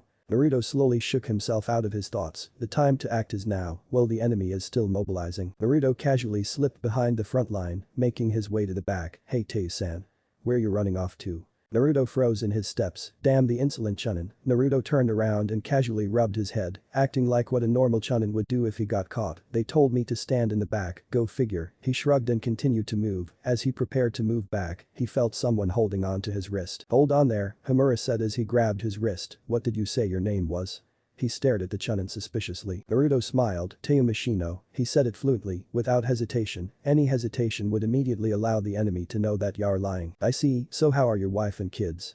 The elder must be on to him, he could kill him here, but then Hess right in the middle of a war zone, not a good idea. I'm not married Elder Sama, Naruto answered. I like bachelorhood too much to get myself married. He didn't see any signs of a ring on the man's finger before he died, so it was a gamble with this answer. Amura nodded, he let go of Naruto's wrist and walked back to Danzo. Naruto stopped at the back and watched the man talk to Danzo. He was careful not to make more eye contact, or else it would show that you're guilty. He could see Hamura talk casually to Danzo, but his instincts were telling him otherwise. He saw Danzo glance at him for a split second before turning away. Shit, my cover might have been blown. Naruto quickly looked around for an escape route. An idea hit him. If he could walk towards the door, he could hinge into something else, something smaller. Naruto started walking away again, but decided that this time he would be escaping from the front of the line. Naruto quickly slipped inside a vacant building, buying his time carefully. He performed some basic hand seals and quietly whispered his trademark technique, Kage Bushin no Jutsu. The Naruto clone appeared from the smoke and grinned, distraction right boss. The real Naruto nodded and pointed to the back door. The clone received the hint and left quickly. Naruto stepped back to the entrance and waited for the signal to come, where his clone will finally make his grand appearance. Look, there's the demon. He heard some shouts coming from the outside. Feeling the movements, he quickly shushed outside and joined the chase. Hopefully, he can slip behind their forces and leave. Naruto watched from behind as he saw his clone having everyone chase him around in circles. He slowed down his pace, allowing ninjas to pass him, and allowed himself to be near the end. When he saw that he was one of the last ninjas, he stopped in his tracks and turned around. He paid no attention to anything else. He quickly made his way back to the front gate. When Naruto got there, he was in for a shock. There stood most of the root ANBU unit, along with Danzo. Greetings Uzumaki. Danzo coldly greeted to his prey. Naruto released a small growl as his eyes focused themselves on the figure in front of him. Get out of my way Danzo. As Naruto stared at the man, he could feel his hands begging to be unleashed, wanting nothing more than to tear him apart. Naruto moved around slowly, his feet scuffling against the ground. He didn't want to make too much movement. Too much movement would show that you're afraid. Too little movement would show that you're unable to move, giving the enemy a reason to attack. As he observed his environment, he noticed that there were members watching his every movement. Danzo smirked as he saw Naruto's eyes shifting all over the place. Let me tell you something demon, there is no way that you can escape from this place alive. I suspected that you might pull a trick like this, so I made sure that all possible escape routes were covered. Danzo tapped his cane lightly, there is nowhere else to hide.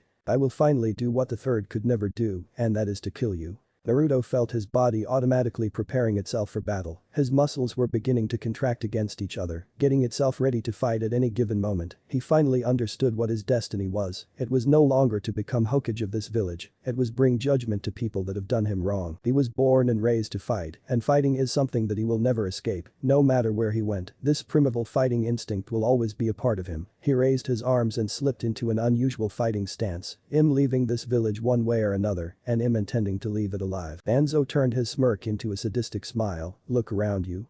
You are surrounded by my root. They are the best of the best, far superior than your average ANBU. Without any given warning, every member of Root threw kunes and shurikens towards Naruto. The leader of Root stood there silently, paying close attention to the fight. After a few seconds, he saw the body scarred beyond recognition. He shook his head, disappointed at the ability demonstrated by the Kyuubi. The demon was truly something to be feared. It was rumored to be the strongest of the Baiges, a name truly worth to be among the legends. I thought the mighty Kyuubi no Kitsune would have put up a better fight than this. Even though the battle was over, Danzo still felt uneasy. This feels way too easy. Killing someone of his caliber should not have been this easy. But then again, the man in front of him was impaled by so many weapons. It was impossible for anyone to survive. It was a shame though. If the third had let him take the boy as he wanted, none of this would have happened. There were many issues surrounding Konoha he disagreed on, but there was no use trying to change the past. Instead of mourning over it, there is the future that one can take control of, and now, it would finally be his time to get what he deserved. I told you that I would be leaving this hellhole alive. Danzo stared at the bloody mess standing before him, his eyes shocked. No one could have survived that, but this man was still standing here and communicating with them. The weapons came from every direction, making making it impossible for anyone to put up any sort of defense. The only way he could have survived this was if he knew the ultimate defense from the Hyuga. What the hell are you?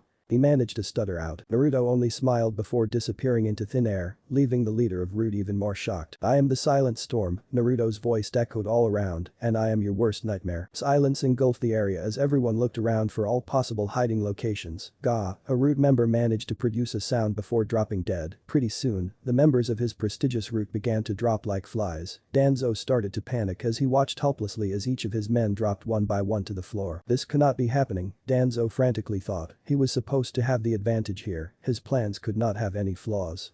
There was no way he could have miscalculated this. He continued to watch in horror as his entire plan backfired in front of him. Flashes of yellow moved around his soldiers at a fast pace. Within minutes, most of his soldiers were lying on the floor dead. Damn you demon, Danzo cursed as he continued searching for Naruto. You are probably wondering what's going to happen to you next. Don't worry, I will tell you, the Shinigami is coming. The voice echoed all around, making it impossible to track Naruto down. Why don't you plead for your pitiful life, Danzo? It is not my life that I should be worrying about, Danzo replied calmly. They will be coming back any moment now once they realize that the Naruto they're chasing is a cage bushin. The kunai suddenly flew towards Danzo, lodging itself in his left shoulder. He winced from the pain, gritting his teeth to keep himself from screaming. He learned through experience that showing any kind of emotions to the enemy was a sign of weakness. It was something he cannot afford here. Then I guess I better finish this now, Naruto spoke again, his voice deprived of all emotion. Another kunai flew towards Danzo, but this time, it wasn't aimed towards his upper body. The kunai hit Danzo near the leg, severing the tendons on his right ankle. Danzo dropped to the ground, unable to support himself with one leg. Another kunai came flying towards Danzo, cutting the other tendon on his left ankle, leaving the fearless Root leader incapable of running away. Just kill me and get this over with already.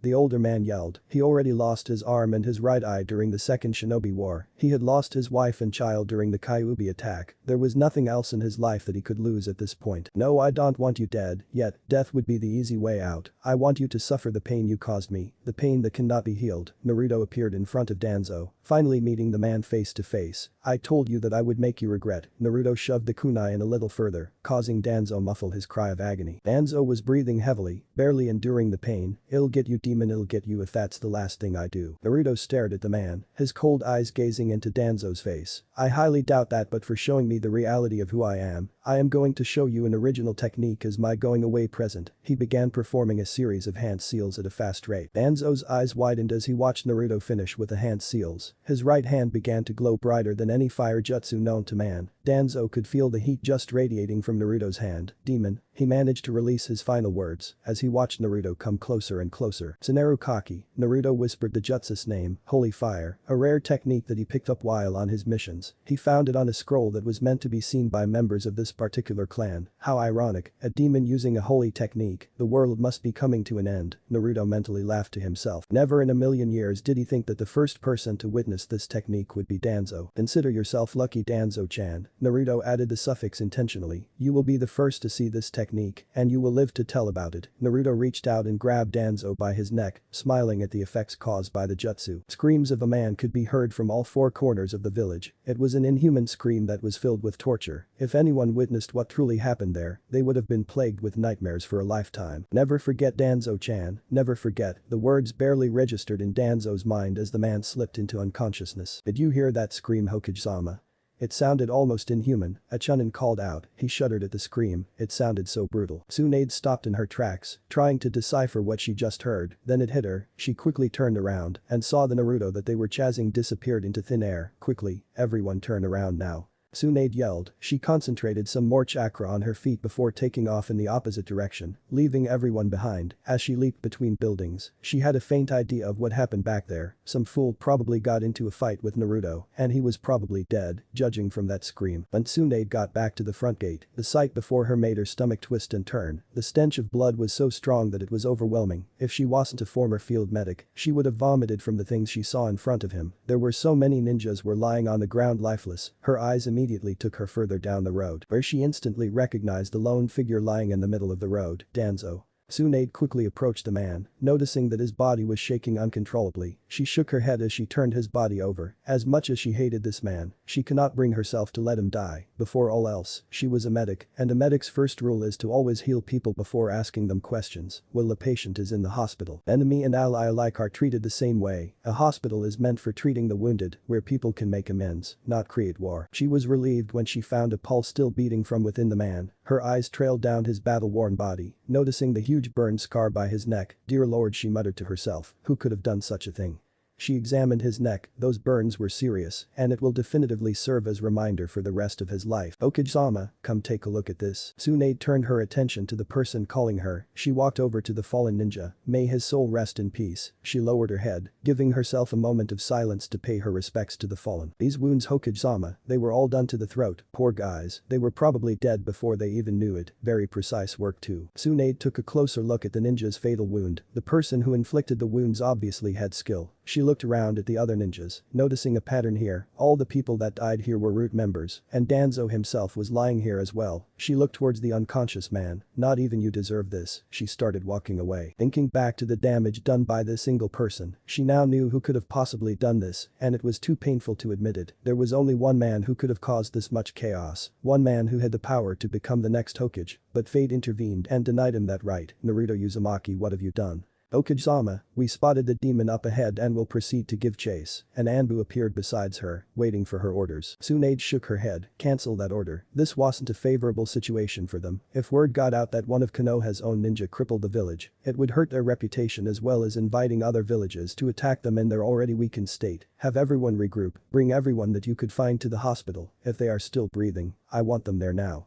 Tsunade barked out, trying to salvage whatever hope was left. Naruto paced to the front gate, stopping to acknowledge the beauty and history behind it. He remembered this gate well. This was where he received his first beating as a child from some drunken villagers. He took a deep breath as he walked outside. He felt his chest being lighter somehow, as if a huge weight has been lifted. It was no longer his home. No longer his prison that tortured him on days out. It was just a memory now. The next time I'm back Konoha, it's going to be a bang. Naruto held out his palms, forming a Rasengan on each one. Rasengan. He thrust his palm straight into the wooden gate, causing it to be reduced to nothing but splinters. There were no remains of the gate from the powerful attack. It left behind only small remains of what once stood a tall proud gate. I hope they enjoy the new look. With one last look, the man who grew up without a childhood. The man who took the beatings from the villagers each and every day, disappeared into the vast forest, never to be seen again. An hour later, Naruto traveled fast on his feet, hoping to create enough distance between him and the village. They would definitely be sending hunter nins after him. As soon as they become organized, he knew what their mission was, and he wasn't going to be around for them to finish the job. Just when Naruto jumped from one tree to the next, he noticed something odd. He felt like he was going in circles. There was no doubt about it. He could feel something different, but he couldn't ignore this fake feeling. He landed near a bush, determined to perform a more thorough check, but when he put his hand near the bush, his hand went through the bush, indicating that he was caught in a genjutsu. Naruto frowned. Just when was I trapped in this genjutsu?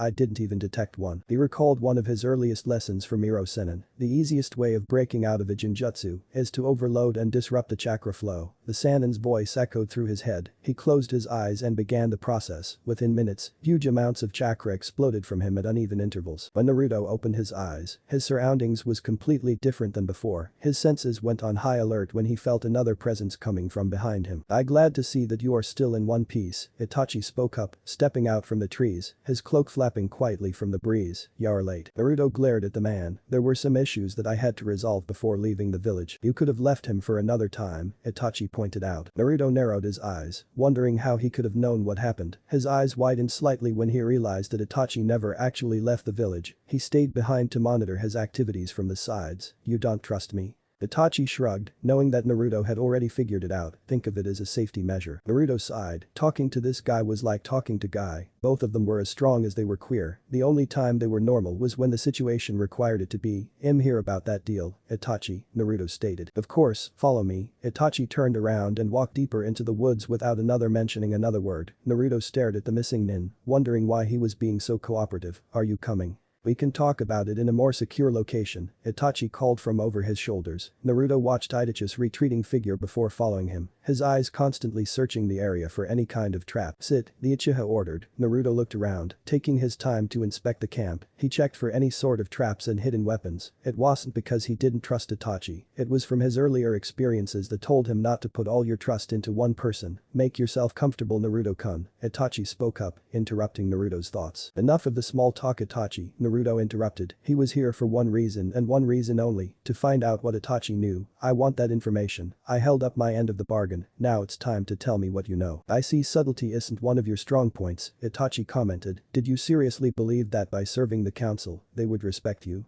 You live in that dream world where you actually thought respect comes from the things that you've done. It's time to wake up. You will always be the Kyuubi no Kitsune to them. Uzumaki Naruto never existed. Naruto growled. Tell me something that I don't already know. Get to your point. Itachi glared. Tell me, how corrupted do you think the village is? Naruto shrugged. At this point, I don't really care how corrupted in their filth they are. They could kill each in broad daylight, and I won't give a damn. It would save me the hassle of doing it myself. Itachi frowned. Humor me. If you didn't hate them, just tell me how corrupted it is. Naruto shrugged, not really caring. Fine, maybe there's some corruption in power, he sarcastically answered. Itachi raised an eyebrow, nodding at his response. You are only half right. He raised his finger. Now my next question to you is, why do they want you dead? I'm the bloody freaking Kyuubi. I think that says enough, Naruto coldly answered. His patience was running thin because Itachi was asking questions that served no relevance to his cause. Itachi nodded, approving of his answer. When the council cold turned you into a weapon, you became a liability for them. You became a danger to everything they stand for. They detested your existence. They were afraid of you, afraid of whom you are, afraid of what you are. When they cold turn you into their weapon, they had to terminate you. They cold let a loose cannon wander around. Why don't you tell me something that I don't already know? If this is all to your secret, Itachi, then I'm leaving. Do you remember the Uchiha massacre? Itachi quietly replied. This was a topic that he hasn't shared an outsider before, but it was finally time to pass on the story. Naruto quickly turned his attention towards Itachi, giving him an intense murderous glare. I'll take it as a yes. Itachi sat there, unfazed by the glare. He wasn't surprised with the look he received. With his little brother back in the village, Sasuke was a living, breathing reminder of the horrid events that took place that night. It was because of what you did that Sasuke turned out like this. Naruto erupted from his seat. His hand found its way onto Itachi's throat. Naruto slammed Itachi into a tree, his eyes beginning to change from blue to a bright red. Killing intent started flowing out from Naruto like a faucet. Itachi struggled against Naruto's grip as he stared into his eyes. It was almost as if Naruto was staring into his soul, just waiting for him to die so he can devour it. It was you, Naruto coldly whispered, that set forth a chain of events that forever changed Konoha. Itachi felt the pressure around his throat increasing. He figured Naruto would do something rational, but he never expected him to be like this. He was caught completely off guard by the attack. He did the only thing that could have calmed anyone down, bring out the evidence. He reached behind his back and took out a scroll. Read it and then you will understand. Naruto grabbed the scroll away from Itachi and opened it with his left hand, not releasing the Uchiha. He recognized the scroll. It was a personal scroll from the files of Sarutobi, the former third Hokage. As Naruto skimmed through the scroll, his eyes widened as he went from top to bottom. He couldn't believe the material that was written on it. It had to be all eyes. It has to be. He found his hand shaking. No, his entire body was shaking from the news. He dropped both Itachi and the scroll before falling to his knees. Itachi massaged his throat, feeling glad to be free from the man's grip. Do you understand now? We, the mighty Uchiha clan, was one of the most corrupted clans to have ever lived in Konoha. Bribery, assassination, anything you can name, we did it. We were the backbone of the Konoha police force. Who would dare to stand against us? We had the power to conquer Konoha if we so desired it. They were your family. Naruto, still shaken up, it went against everything that he was taught, everything that he knew. There was no way the Sandaime could have given the order to execute the entire Uchiha clan, the kind old man who gave his life to protect the village and everyone in it. Naruto closed his eyes, trying to calm himself down. Why would he order something like this? He cared for everyone in this village like his own family. The Sandaime realized that a number of clans were being corrupted from within Konoha. If a plant developed a bad root, you would cut it off before it spreads, to keep the plant normal. In this case, I did exactly the same thing. But you feel no remorse from your actions? Naruto quietly asked. He didn't even look at Itachi, he just stared straight at the ground, desperately searching for other possible reasons. Itachi shook his head, the order was given, and it was clear that there couldn't be any survivors. And Sasuke. There had to be someone left that can carry this burden and to come after me for the sins that I have committed. I have chosen Sasuke for this task. Naruto finally picked his head up, his eyes returning back to their original color. Silence engulfed the area. both men unable to find the right words to say to each other. They are just like me, we gave everything to serve Konoha, and in the end, we were just a mindless soldier who did as they were told, but was cast aside when we were no longer needed. Itachi spoke up, trying to show some emotion but failed miserably. Naruto never looked up, his hands clenching to the ground. Nothing like you Itachi, sure of that. Was he just another Itachi? Of course there were some similarities, but he was different, he had to be. I see, I will take my leave, but remember, the next time we meet, it will be as enemies. Itachi took a step back before disappearing into the darkness of the forest. ARGHH.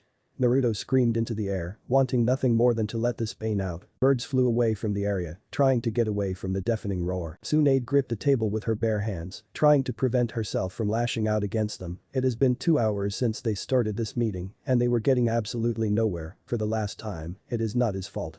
She yelled, these people weren't budging an inch. She tried for hours convincing them that Naruto wasn't at fault. Tsunade-sama, with all due respect, the demon almost killed Danzo-san, wipe out about 20% of our forces, and cause the deaths of many civilians. How can we just let that slide?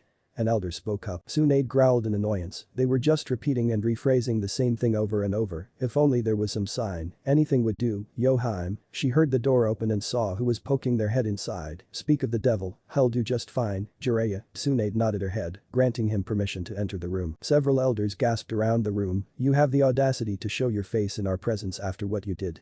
We should hang you for treason, Konoha threatened. Jiraiya ignored the woman's threat. He received much better threats than that, and compared to them, hers was childish. You have no control over me. I may be a ninja under the name of Konoha due to my contract, but nowhere in there does it state that I have to take orders from a group of ignorant fools. He faced the council. I am Jiraiya of the legendary Sannin, the title given to me by Hanzo himself. Both sides greeted each other with an intense glare. I would have let you guys die in cold blood if I had the chance, Jiraiya boasted. He wasn't afraid of them. These people have tasted the intoxicating essence of power and have become drunk with it. They are just not fit to be on the council anymore. Jiraiya, Tsunade called. He was making matters worse than it already is. If my student wanted, you guys would have been 10 feet under a long time ago. I truly trained quite a few monsters. Jiraiya rubbed his chin, thinking back to his past students. They were truly a work of art. Jiraiya Tsunade raised her voice a little. If I had my way, all of you would be. Jiraiya Tsunade shouted, slamming her hands on the table. Yes.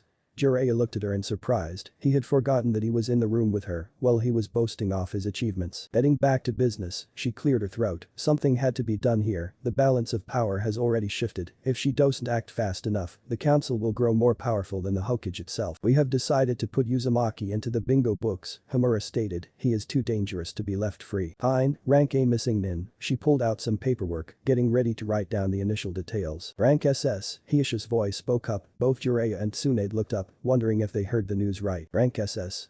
Tsunade stuttered, are you insane? The Ashi stood up, knowing that it was his turn to explain the decision. He is classified as both a cage-level ninja, and he also has the Kyuubi in him, the strongest of all demons. He deserves the rank of SS. He is better to us dead than alive. Other people started to join in, supporting Hiashi of his idea. No, Tsunade calmly said, I refuse to do it. Jiraiya started applauding slowly. I am the Hokage of this village, and I do not see him as a threat. You have elected me as Hokage to serve and protect this village, and I will continue to do it until the day I die. She finished her speech by folding her arms, glaring at each member. Jiraiya, throughout the speech, stood up and was clapping loudly. I don't think you understand the situation, Tsunade-sama. We are in a time of crisis, which means that your power and our power are one and the same. During this time, we will vote and decide on important issues that concerns itself with the village. Konoha spoke up this time, all in favor of the decision. Please stand up. One by one, leaders of different clans started standing up. Tsunade stared at each of them in disbelief. Why? Naruto was friends with your children, he would never harm a single hair on them. It is because of that reason why we decided to do it, Hokage-sama, Inoichi quietly said. We have children that we want to protect, the children that we want to see succeed us, they are our future, and we must protect it for their sake. Before Tsunade could open her mouth, Inoichi is right, we're sorry Tsunade-sama, but it is only for the best, Shikaku spoke up, interrupting her. Tsunade felt her anger just about to burst. These people are insufferable. Stubborn old fools were too afraid to let go of the old way. She slammed her fist down at the table. causing it to crack a little. Fine, do what you want with his ranking, but know this, I will not be held responsible for whatever ninjas you send after him. With that last statement, Tsunade walked out of the room, leaving them to think it over. Naruto, for the second time today, started to feel tears dripping down his face. He sniffled. I will never be manipulated again. From this day forward, the world and everything else in it is dead to me. He got up slowly, taking deep breaths. From this day forward, I will never be a Konoha ninja again. He summoned his blade of wind, scratching out the leaf symbol on his hit I-8. May Kami-sama have mercy on the souls of those Konoha ninjas. He tied the hit I-8 on his arm. Because they will be as good as dead, he slowly walked away, disappearing into the forest. What am I going to do, Jiraiya? I just marked Naruto for death, rank SS. That's just like saying, kill me now. Tsunade buried her head under her arms, feeling her heart breaking. I trained that Gaki Haim, don't worry, if anyone could survive this, it's that kid. Like you keep your eye on those hot springs I bet, Tsunade muttered under her breath. Jiraiya laughed, see what you can do, I'm going to start looking for him now. Jiraiya opened the window and jumped away, leaving the Hokage to collect her own thoughts. A knock appeared on the door, disturbing Tsunade. What the hell is it now? She barked out, she wasn't in the mood for this. The new bingo book Hokage-sama, a timid Chunin answered. She quickly took it and was flipping through the pages until she reached the name she was looking for. Her eyes widened when she read the rank, so those bastards actually went through with it. She looked up and still saw the Chunin standing there. What the hell are you waiting for? Get out of my sight. The Chunin quickly ran out of the room, scared because of all those rumors concerning the Hokage, the legendary Tsunade, the slug princess, capable of smashing mountains with her bare hands, and the best medics that resides in Konoha. It was a death wish to get on her bad side. Tsunade watched as the Chunin ran out of the room, probably feeling scared. Shizune. Get in here. The already pissed off woman screamed. Shizune immediately entered, already knowing what was tormenting her. Take this down. I want a team of trackers to go after Naruto immediately. I want to hear his side of the story. He is to be approached unharmed. Shizune jotted down the message, nodding her head as she took notes. Let me Kiba Inuzuka, Niji Hyuga and Shino Abiram. 2 out of the 3 are currently unavailable. Tsunade-sama. Why not? Tsunade raised her voice. Things were falling apart here. God, she missed her old gambling days. The days where all she had to worry about was debt collectors, not people's lives. Hiba and Niji are currently stated to be in critical condition from fighting with Naruto. Tsunade raised her eyebrow. At the same time. Yes, this was rather interesting. Naruto just took out 2 of her best jounin at the same time. Get me Hada Kakashi and Hinata Hyuga. Shizune looked through her list, nodding her head, indicating that they were available. Bet to it. I want him found ASAP. Shizune hurried out of the room, knowing the state of anger Tsunade would have if things weren't done around here. Things are going accordingly to plan. The dark figure stood up from the chair smiling, and Danzo. The ninja hesitated before continuing. It looks like Naruto crippled him and his root unit before leaving Konoha. The man frowned. This wasn't good news. He needed Danzo for the next step. Damn that Jinchuriki. He became a wild card that was not to be underestimated. No matter, the wheels of fate is already turning. It is only a matter of time before Konoha crumbles under my power. The man started laughing. It wasn't the usual evil laugh from most villains. This one was more sinister, more diabolical. Well, what are you waiting for, Sasuke? Get out of my sight. As you wish, Shinrei-sama. Sasuke bowed and took his leave. Shinrei watched his apprentice's retreating form. Orochimaru was a fool to let you go. If it is power that you want, Sasuke, you better be careful for what you wish for. He started laughing once again before walking out of the room himself. Well, brat, you should have listened to me. Didn't I warn you that humans were greedy and ignorant? All you humans are just too pitiful, but it no longer matters. The ends will justify the means. A rough and deep voice echoed through Naruto's mind. Only the weak needs to rely on people. The strong only depends on themselves. Naruto scowled at the voice in his head. You dare to lecture me now?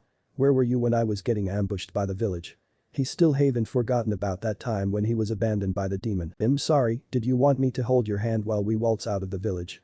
In case you've forgotten, you have full access to my chakra at any given time. Stop you whining. I didn't train you so you can whine. Naruto felt the voice pounding inside his head, louder and harder each time. Enough preaching, Kyuubi. I need a place to lay low for a while. Any ideas? The voice chuckled. I hope you enjoy hot places. The calm breeze blew through the windows as the young Kazuki relaxed in his office. The night was always a blessing compared to the scorching mid-afternoons. He sat in his office, staring at his own hands, his own rough hands. He has been thinking the same thing for the past couple of days now, thinking about the important question. He saw the calendar on the wall and noticed something. The day was the anniversary of the day when he was first instated as the Kazuki. After all these years, he still had his doubts. Garra sighed as he leaned into his chair. Was it really worth becoming a cage of a village?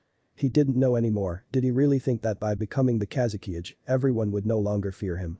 Whom was he kidding? Of course there was going to be some people who still saw him as a monster, but there were others that once saw him as a monster had changed their ways. Did they genuinely change their views, or did they change because they were afraid of him, afraid of the power that he had? He just didn't know anymore, he only accepted this job from Baki because of him. Flashback: why is it so important that you would risk your life to become Hokage? The man next to him stayed silent. People have asked him in the past, and he always gave them the same answer: I want to be Hokage because it would mean acknowledgement. The two men sat under a shady tree playing shogi. It turned out that the both of them played shogi in their spare time. Shogi allowed them to take a break from reality, allowed them to forget the problems that they were constantly faced with. It was a while before either of them spoke again. We're different from most people, Garra. We have been through too much hatred to give up now. By becoming Hokage of our respectful villages, it would show these narrow-minded villagers that we are no different from them. We are every bit human as they are, the man said while moving a piece up. Your move. Garra stared at the board, pondering about his next move. He could move this piece over there and win the match, but this opponent wasn't just anyone, he was a similar being, Naruto Uzumaki. He held him in the highest respect. Garra weighed his options, wondering if this was the best move or not. He decided to risk it. It was either do or die. No turning back now. Naruto sat there as he watched Garra take his bait. Check, he heard the young Kage speak. Watch the way people move, Garra. There is always an ulterior motive, Garra. Remember that. Naruto moved the piece before into a different position, ending the game. Check and mate. Garra stared at the young man before him. He felt himself letting out a small chuckle. You are a strange one indeed, Naruto. Flashback end. It has been a while since they last communicated. His duties as Kazekage have left him with no time to travel out of the country, much less to visit people important to him. The last time he visited Konoha was a year ago when he was on a diplomatic visit. Hello, Garra, a cold voice spoke up. The cloak flapped against the breeze, hiding the person's physical features nicely. Garra immediately turned his chair around, his sand already making their way towards the intruder. He narrowed his eyes, trying to recognize his assailant, cripple, then ask questions later. That has always been his style. He raised his left hand, commanding the sand to surround him, intending of crushing his midnight visitor. I'm hurt that you don't remember me. As fast, Garra thought as the person disappeared, avoiding his sand. He turned his head around and was surprised to see the person standing in the light, revealing himself. It took him a few seconds to recognize his intruder. It wasn't hard to identify him. He only knew a few people that had blonde hair. Tamari was traveling to Konoha to visit her sorry excuse of a man boyfriend, and then there was Naruto. Why are you here?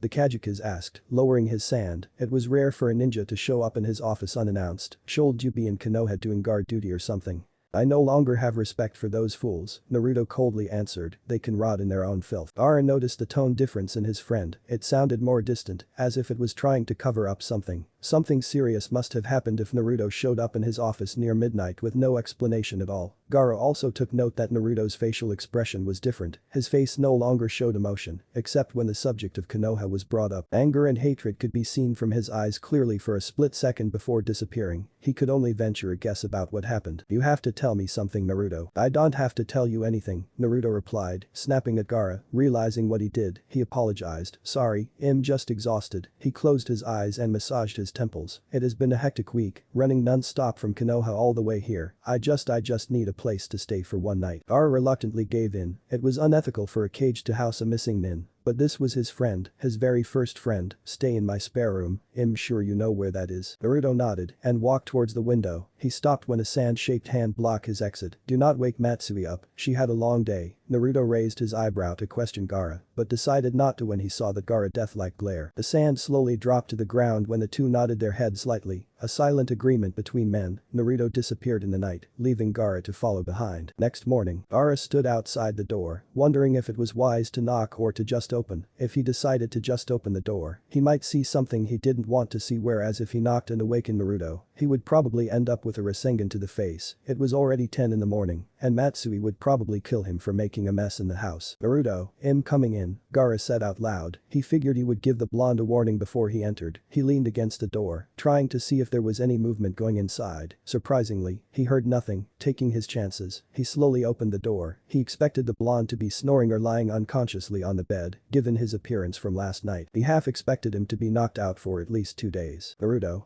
No answer. Garra looked around the room. It was still clean, as there was no sign of a person ever living here. Naruto, are you in here?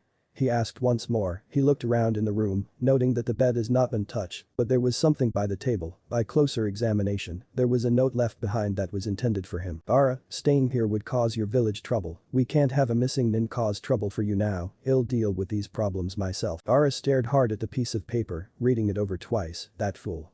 He cursed out loud, why must he always play the hero that takes on everyone else's problem? That was one thing he'll never understand about him, why couldn't he just care about himself before others? Was that just too hard to understand? Is something the matter, Garra-kun? Matsui appeared at the door, looking worried. It was unlike Garra to just curse without reason. Nothing, Matsui, nothing at all, Garra replied as he crumpled up the paper. If looks could burn, that paper would have been in hell by now. 2 weeks later, the doors opened in a hurry, revealing an anxious Kankuro. Garra, I think you should take a look at this. He waved a small booklet in his hands. Garra continued to do his paperwork, ignoring his brother's presence. This had to be out by today, and hell be damn if he was late to dinner again. Not now, get out. But I seriously think you should, Kankuro protested. Garra looked up and glared at him. Fine, have it your way. Kankuro threw the booklet at his younger brother, knowing that without Tamari or Matsui here, Garra won't listen to anyone. He was so focused on his job that he sometimes forget to eat lunch. Garra removed the booklet from his face and looked at it, the new bingo book. He looked at Kankuro, waiting for him to further explain. Are you hinting that I should quit my day job and make a career hunting these people? Kankuro rolled his eyes and shook his head, turned to the last page. Garra flipped to the last page, his eyes widened from surprise. What the hell is this? This has got to be a mistake, is this some kind of joke? He threw the booklet down, anger written across his face. On the last page, it was a face that they were all too familiarized with. Naruto Uzumaki known affiliates the Silent Storm rank SS missing nin to be killed on sight, personal info. Extremely dangerous and should not approach alone, wanted for the murder and endangerment of Konoha residents. What the hell is this trash? Garra angrily shouted, demanding an answer. The sands started gathering around Garra, responding to their owner's intentions. Was this the reason why he left? No, it must be something else. Naruto won't kill anyone, much less those villagers. Kankuro backed away, actually fearing his younger brother in years. In all his life, he has never seen Garra this enraged, not even back during the Chunin exams when his seal was still unstable. I want all trades, alliances, resources, anything remotely connected to Konoha in my office within 5 minutes, Garra growled. If this was some kind of joke, then by all means, hell show them what it is like to joke with the Kazuki-age. Kankuro nodded his head as he left the room, rushing to get the requested items. No one else wanted to be Garra's secretary, and he was the only one stuck doing it. As he thought back to how angry Garra was, he decided to increase his pace, fearing that this could only lead to trouble. Only a complete idiot would mess with Garra right now. 1 week later, Shizune checked her watch as she waited outside the doors. If she just slightly pressed her ear against the door, she could hear almost everything that was going on in the room. Shizune decided against it. She would have to trust that whatever they're talking about inside would be relevant. Why must she kid herself? Whenever those two get together, they usually first end up drinking sake before Tsunade-sama loses her temper from something perverted that Jiraiya-sama would say. It was almost like a formula between the two, one can't happen without the other. Get out, get out. An angry voice shouted. The doors quickly opened as Jiraiya ducked under a flying saucer. Okay, no need to get angry, he shouted back. He quickly closed the door, avoiding a head-on collision with an empty sake bottle. Did you comment about her breasts again? Jiraiya turned around and released an inconspicuous laughter, knowing that he was caught red-handed. What? Shizune-chan, I'm appalled, how could you think that of me? Shizune shook her head. It was like teaching an old dog new tricks, they never learn from their mistakes. Yeah, the man finally admitted, he had nothing to fear. Shizune wouldn't hurt a person that was like an uncle figure to her. Shizune held the files closer to her chest and stared at the door. She's been depressed since he left, hasn't she? Yeah, cold, you do anything to cheer her up? Yeah. Shizune felt the last of her nerves twitching. Could you say anything else besides yeah? Yeah, that's it, she had it with this perverted man. No woman could ever have the patience to talk normally with him. She quickly kicked him in the groin before allowing herself into the room. Jiraiya was left outside on the floor, groaning in pain as he tended to his family jewels. Tsunade-sama, are you okay? Shizune asked, concerned for her mentor's well-being. She noticed that Tsunade hasn't been drinking a lot lately, and people have claimed to see her actually finishing the paperwork. That itself was frightening. Did I do the right thing? Tsunade looked up, confusion written on her face. Was my actions justified? Ever since he left, she began doubting her actions, wondering if what she had done was right or wrong. Every day, she felt her heart breaking into more and more pieces as she wondered what that boy was up to. I'll watch over that boy. That's what Jiraiya said while trying to cheer her up. Ah, what a laugh. That perverted leech didn't even leave the village to look for him. All he did was stay constantly at her side. She was thankful for that, but she'll never tell. I don't think you're a terrible person, Tsunade-sama. I believe that you did it for the village. You saved his life by granting him his freedom, Shizune replied. He won't want you to be like this. Ever since he left, her mentor was drowning herself in work, believing that it was the only way she could take her mind off her mistake. Even Jiraiya had to take extreme measures. Insulting and being more perverted than usual. It has worked to some extent as she begun to show some life, but it was still far from what she used to be. I don't think I'll see it this way, Tsunade said as she rested her chin on her arms, and now Suna has cut off all ties with Konoha. They didn't even give me a goddamn good reason. I'm sure everything will work itself out, Shizune replied. She saw an empty spot on the desk and put some more paperwork down. No one had expected it to happen so fast. Suna sent a messenger bird with a letter personally addressed to the Hokage, stating that they were removing all ties with Konoha, ending their alliance, and threatened that if they find any Konohan in the village, they are to be executed immediately. It was an understatement to say that the council was outraged. They were furious, demanding to go to war. It took every ounce of persuasiveness from Tsunade to stop it from happening. They just didn't have enough manpower to march straight into the desert and make war with the Akatsuki. Tsunade groaned as she noticed that her stack of paperwork just increased by 5 inches within the last 10 minutes. It was just unheard of. Shizune giggled as she watched the frustration and anger appear one by one on Tsunade's face. Don't kill the papers now, there are some important documents in there. Screw this, Tsunade took one look at the paperwork and made a face. She got up and stretched her arms, feeling her body coming alive. It's too nice of a day to be spent cooped up in this stuffy office. She made her way towards the door and motioned for Shizune to accompany her. Shizune gladly accepted the invitation. It was really a nice day, and maybe it was a new day for a new beginning. As months passed, the village begun to recuperate, rebuilding itself from the damage. Villagers were once again happy, knowing that their children were safe. The entire military division of Konoha began to reevaluate their standards, making sure that nothing like this would happen again. Konoha had also begun to offer more training to ninjas, allow them to prepare for any type of situation. Missions were still being given and completed at the usual rate. Even Kakashi had begun to show up on time, which surprised his team. Sasuke and Sakura were still going out, but were taking it one step at a time. Neither one wanted to rush and destroy the relationship that they worked so hard to build up on. Sakura had to sometimes watch Sasuke as he overdid himself with training. Ever since he was found beaten on the ground, he had taken it on himself to increase his training regimen. No one knows what happened that day, but they could only guess. Team 10 with their sensei, Asuma Sarutobi, continued to negotiate with Suna. On a discreet note, their correspondent,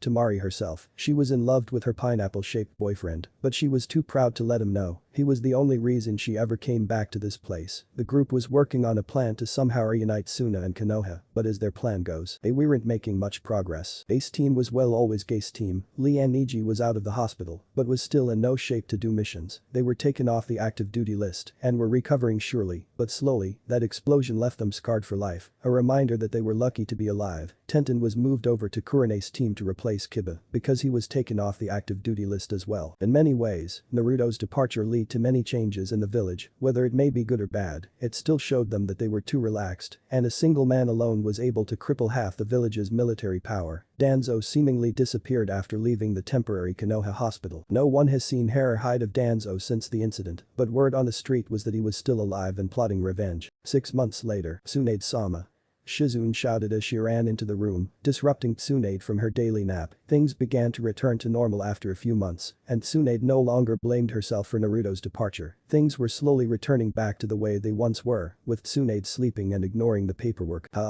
Was that? Tsunade groggily answered. She wiped the drool off her mouth and slowly sat up, wondering what was so urgent that she had to be disturbed. Team Kakashi and Asuma have found the entrance to the Akatsuki base. They are currently engaging Uchiha Itachi and Kisame Hoshigaki in battle. What? Tsunade jumped up, knocking over a pile of paper. This was big news. Akatsuki was on the move lately, and no one knew why. Where is the base located? Shizune quickly checked her report, scanning the portions quickly. Kakashi failed to mention their present location. She continued to skim through the report. Tsunade cursed a cycloptic man, damning him and his lazy ways. Tell them to regroup. There must be a reason why those two were the only ones there. Tsunade could feel it in her gut. Something bad was brewing out there, and she didn't like it. Shizune didn't bother to interrupt. She could hear the urgency coming from her voice. She was only like this when she truly believed it was a crisis. She quickly excused herself and walked out of the room to do what was asked of her. Akatsuki base. You are really pitiful, Sasuke. You had several teachers, and yet you are still weak, Itachi said as he brought his elbow down on Sasuke's left leg, attempting to break the knee. I should have spared you back then. Sasuke jumped up and performed a roundhouse kick with his other leg, trying to get Itachi to release his hold. Itachi ducked under the kick and forcefully threw him towards Sakura. Sakura braced herself to catch Sasuke, keeping the damage done to them to a minimum. You come in here and expect to kill me at your level. I'm very disappointed. You don't know anything about me, Sasuke retorted as he pulled himself off Sakura, making sure she was okay before turning his attention back to Itachi. He held out his left arm and took a deep breath. "Chidori," he shouted out while rushing forward. The sounds of chirping echoed throughout the cave. Itachi. Sasuke yelled out. He ran straight to Itachi, feeling that today was the day that he can finally have his revenge. Itachi stood there, unfazed by the murderous intent produced by Sasuke. He merely responded by raising his finger, pointing it at Sasuke. "Sasuke-kun, wait." Sakura saw the tiny movement by Itachi and jumped in, realizing that Itachi was planning something. "Sakura, no."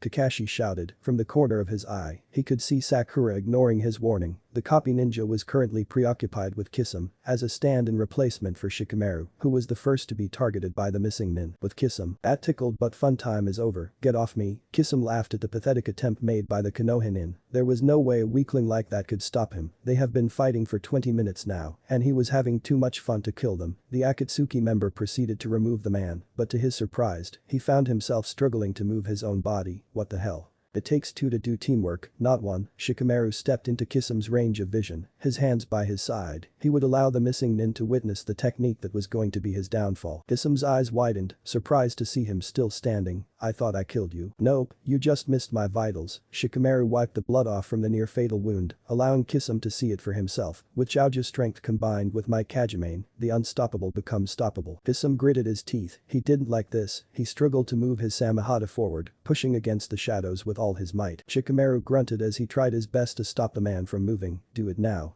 He couldn't hold it long, maybe 20 seconds more before he collapses from exhaustion. Kakashi took the hint and jumped over Shikamaru, his hands going through a set of seals at a fast pace. Kakashi gripped his right hand, feeling the flow of chakra going through it. He ran over towards Kisame, with his right arm resembling the Chidori. Kisame saw the attack coming and made an attempt to raise his hand, having the Samehada in front of him to block the attack. "Not this time. I've been waiting a long time for this day." From the corner of Kisame's eye, he could see Asuma appearing in front of him, with a quick slash from the man. Kisame cried out in pain as he watched the man sever his right hand off, leaving himself defenseless against the attack. Asuma took a puff of smoke, holding on to his trench knives tightly. He stood there waiting for Kakashi to finish it. "Berkiri."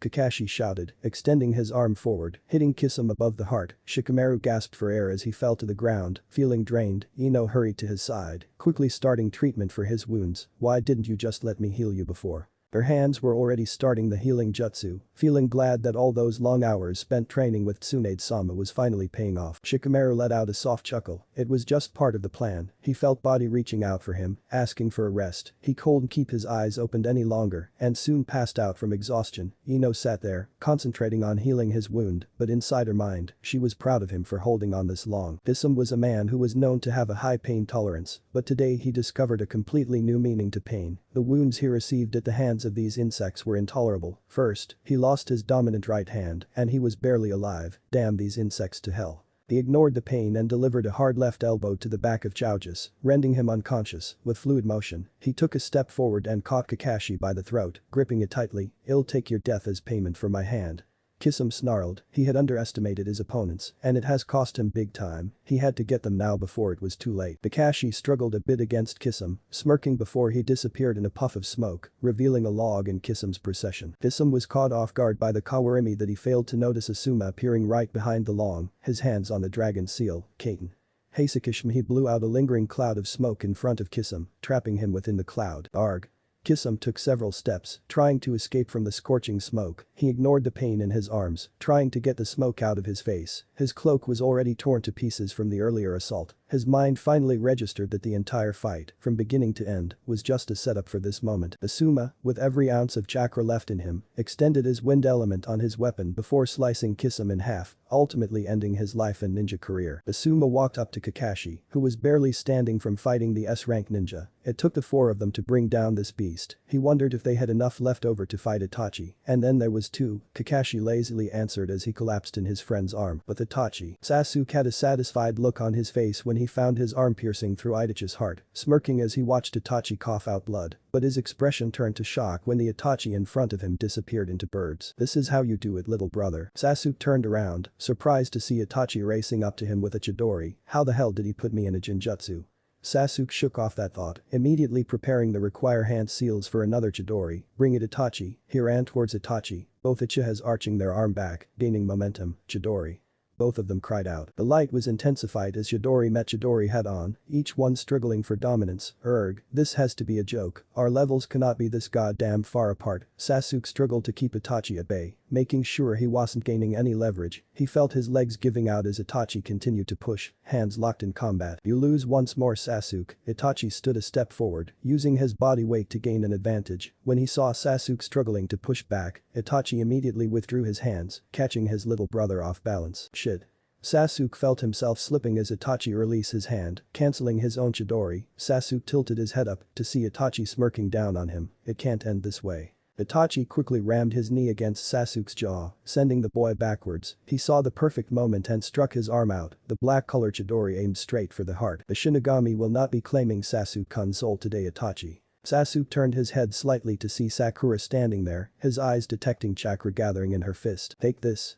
Sakura slammed her knuckle into the ground, causing a shockwave that knocked Sasuke off his feet, saving his life. Itachi had a look of surprise on his face when he saw Sasuke drop to the ground in front of him, just missing his attack. Sasuke saw his window of opportunity and took this chance to counter. He regained his balance on his feet and landed an uppercut on Itachi. The elder Uchiha took a few steps back, caught off guard from the sudden attack. Itachi wiped the blood off his mouth and smirked. Good try, but it's still futile. Itachi's regular Sharingan changed into the Mangekyo and began to spin. As he began calling forth one of the Mangekyo's technique, something stopped him from moving his body. For a missing nin, you're quite careless, Ino whispered as she appeared behind him. Itachi had no time to react when he felt something stabbing him in the back. Itachi felt his body becoming numb as Ino removed a syringe from Itachi's back. She held Itachi's arm out, preventing him from doing any jutsu. Now Sasuke.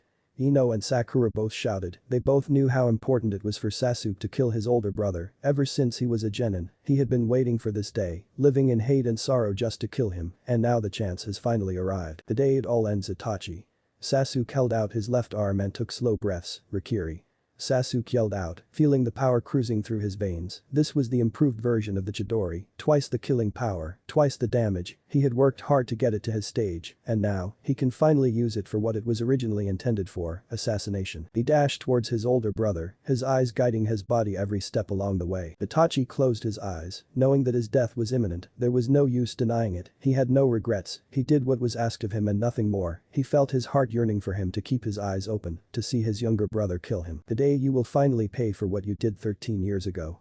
Sasuke took a leap into the air, wanting to finally feel free from the burden he was given to carry. While he was in flight, he saw no emotions in Itachi's eyes, which pissed him off even more. Even now you still show no remorse for the massacre. He thrust his arm forward, preparing the final judgment for his brother. In a sudden moment, a cloaked figure that stood by the sidelines watching, decided to finally make his move. Within a blink of an eye, the figure disappeared from the sidelines and intercepted Sasuke's attack with a kick to the ribs, sending him away from Itachi. Sasuke was sent skidding towards the ground, his left arm accidentally touching the floor, resulting in an explosion. Everyone stood there, unsure of what was going on. The figure stood in front of Itachi, his hands inside his cloak. Sasuke slowly got up on his feet, furious at the newcomer's arrival. Who the hell are you? He spat out. He had so many chances to kill Itachi, and every one of them were interrupted. The figure ignored him as he carefully scanned the crowd. 1, 2, 4 people left, he counted to himself. He turned his attention to the man behind him, finding the scene quite amusing. Itachi, it seems that our positions are now reversed. Itachi raised his eyebrow, recognizing the voice. He tried to speak, but found nothing coming out of his mouth. No response. It must have been a pretty strong drug to keep you from talking. If you are with Itachi, then you are my enemy as well. Sasuke disappeared from his position, adrenaline rushing through his veins. He was moving faster than before, but he paid no attention. His mind set on killing the people in front of him. With his Mangekyo Sharingan activated, he was already behind his brother and this mysterious figure. Nothing will stand in my way. It is my destiny to avenge my clan. Sasuke quickly performed another Rikiri and thrust his arm forward, intending of ending the fight with one blow. The figure took his right hand out of the cloak and grabbed Sasuke's left hand, nullifying the attack. Sasuke looked appalled. He couldn't believe that this person stopped his attack with just a right hand. It was just unbelievable. Are you always this emotional?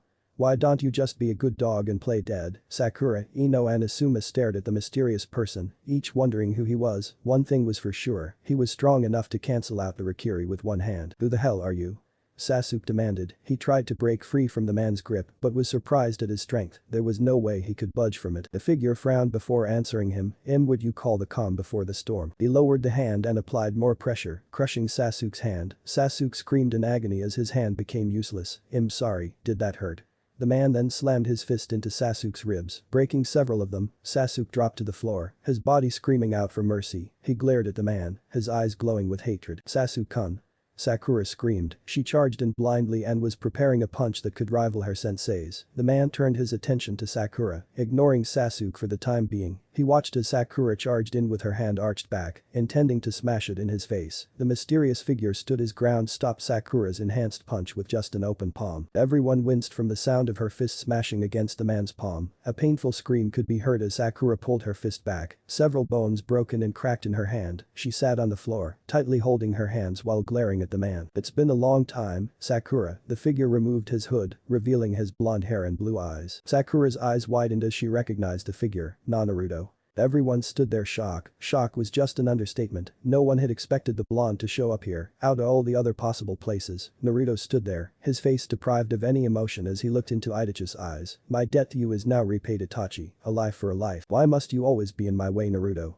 Sasuke screamed. It was always Naruto that stood between him and his goals. There was never a time when he had no competition. Sasuke leaped forward, his right hand on the kusanagi. He brought it down with a diagonal slash on Naruto, aiming to cut off his head. Naruto stepped forward and caught the blade between his fingers, forcing Sasuke to lower the sword. If you weren't worth Itachi's time, you are certainly not worth mine. Just as Naruto was about to say something else, Ino, who stayed hidden behind Itachi, reached for another syringe and jumped behind Naruto, aiming to inject him with the same thing she did with Itachi. Naruto noticed her small figure just in time and turned around, smashing his elbow into Sasuke's face, causing the younger Uchiha to relinquish his hold over the sword, with the sword in his hand. He dodged a stab from the needle by sidestepping the girl twice and ended up behind Ino. Naruto held the sharp sword to Ino's throat, calm breaths coming from him. It's been a long time, Ino. It seems the years have been kind to you. Screw you, demon, Ino sneered. Naruto turned his attention to the others, seeing as how Kakashi was unconscious, and Asuma had his hands on his favorite trench knives. If you would kindly let me leave here with Itachi, I can promise to spare your student's life. It's your call now. Asuma gritted his teeth. It was a tough decision. There was no guarantee what he would do to Ino, and he was down 4 men. He tried searching for more answers, but there was nothing more he could do. There was no way he could beat Naruto in his current state. Naruto noticed that Asuma was hesitating for a bit. A grin slowly formed on his face. It's not that hard, Asuma. Let me go in exchange for her life, or else he'll send her body back in a coffin, Naruto informed the man. Konoha will greatly mourn the loss of the Yamanaka heir. Asuma, in all his years of service, was left with no other option but to follow the orders of his enemy, take Itachi and leave. The words painfully left his mouth, already regretting those words. No.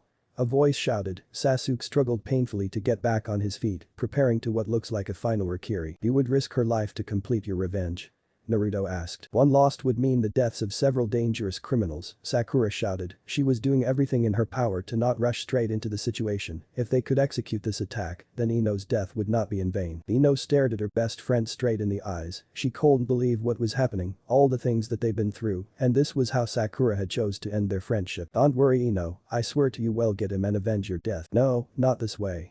I don't want it this way, Ino shouted back. Tears began filling her eyes. She didn't want to die yet. She still haven't done all the things she wanted. She wanted a family, a nice house where her kids can grow up and play, all those dreams that she had started to fade away. Rakiri.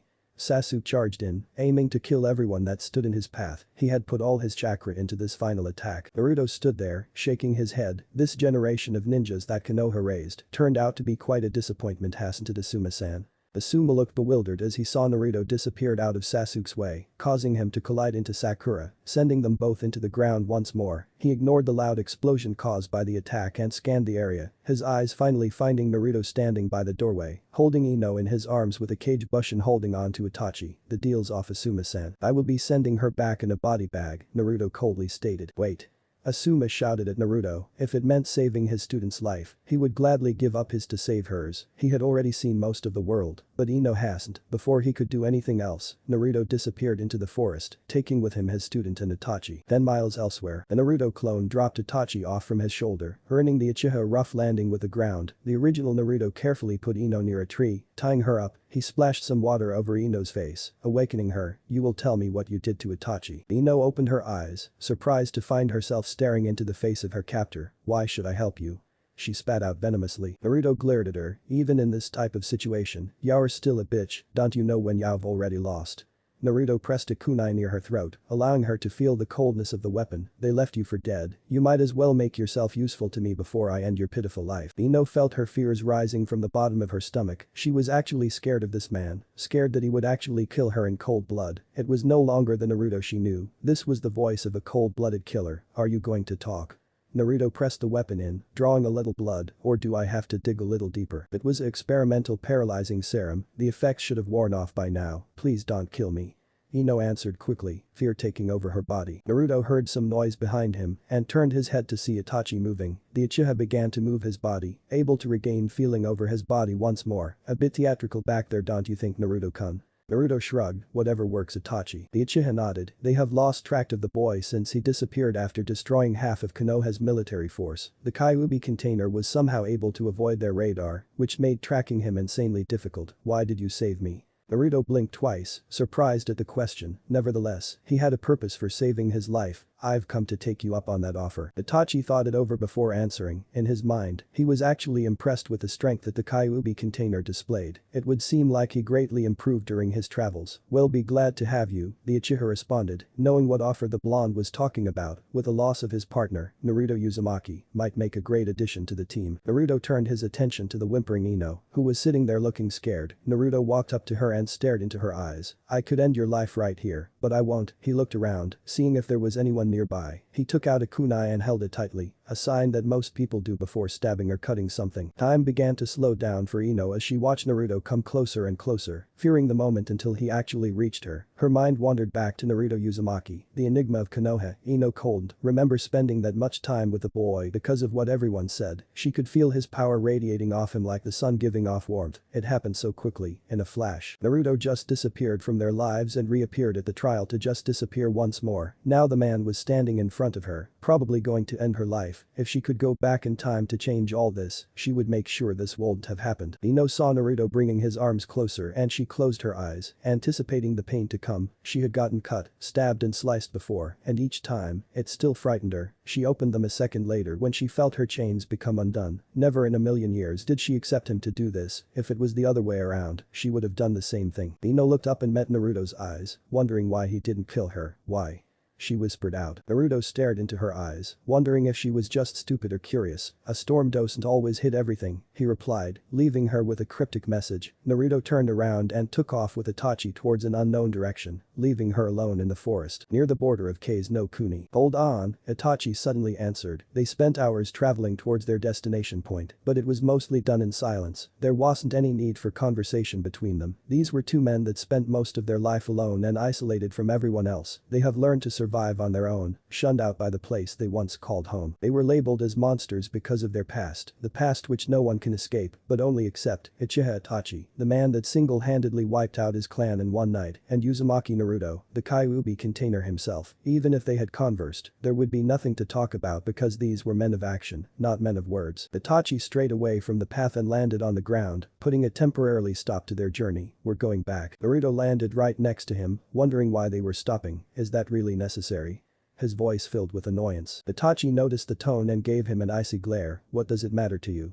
He bitterly replied. Naruto shrugged. I'd rather not waste my time idling around for useless things. It was pointless to argue at this point. He needed Itachi to get there, and if the Uchiha weren't ready to take him there, he would have to play his game for a while longer. He took the initiative and led the way back, his mind focused on only one thing, the joining. Itachi sighed, shaking his head. I hope the leader was right about you. Itachi followed pursuit, hoping to catch up with Naruto before he left him behind. With Ino, it was a complete understatement to say that Ino was mad. She was beyond mad. Not even the wraith of the devil himself could match what she was feeling right now. As she made her way back to Konoha, she was destroying everything in her path. Branches, trees, whatever she could take her frustrations out on. Her day went from bad to worse in a matter of minutes. She continued to curse her day as the scenes replayed themselves over and over in her head. It was unbelievable how well choreographed everyone was. It was as if they all had a part in this grand scheme to make her life miserable. It was no one's fault but mine that I was captured as a hostage. But, Ino said out loud. This was a trick that she picked up from Tenten. By saying these thoughts out loud, it allowed her to freely gather her thoughts and approach them in a logical and scientific way. It was also her way of keeping herself calm. She's been known to throw crazy tantrums according to Shikamaru. I should have never accepted this mission, I knew I should have stayed in Konoha. The village is defined by how many missions they receive. The more missions that the village receives, the better their reputation is. Missions are also a way to judge ninjas. The more missions that they do, the higher their status is. A ninja's life is only worth as much as their missions. There was really no guarantee to what the occupation of a ninja would hold. Whether they would live to see tomorrow or not, it varies due of the dangerous nature of this job. To throw away my life like some sort of useless trash, that is their fault. Ino released a small growl, gripping her knuckles tightly. It pissed her off when the person who she considered her best friend, her sister, was nothing more than a facade. AHH.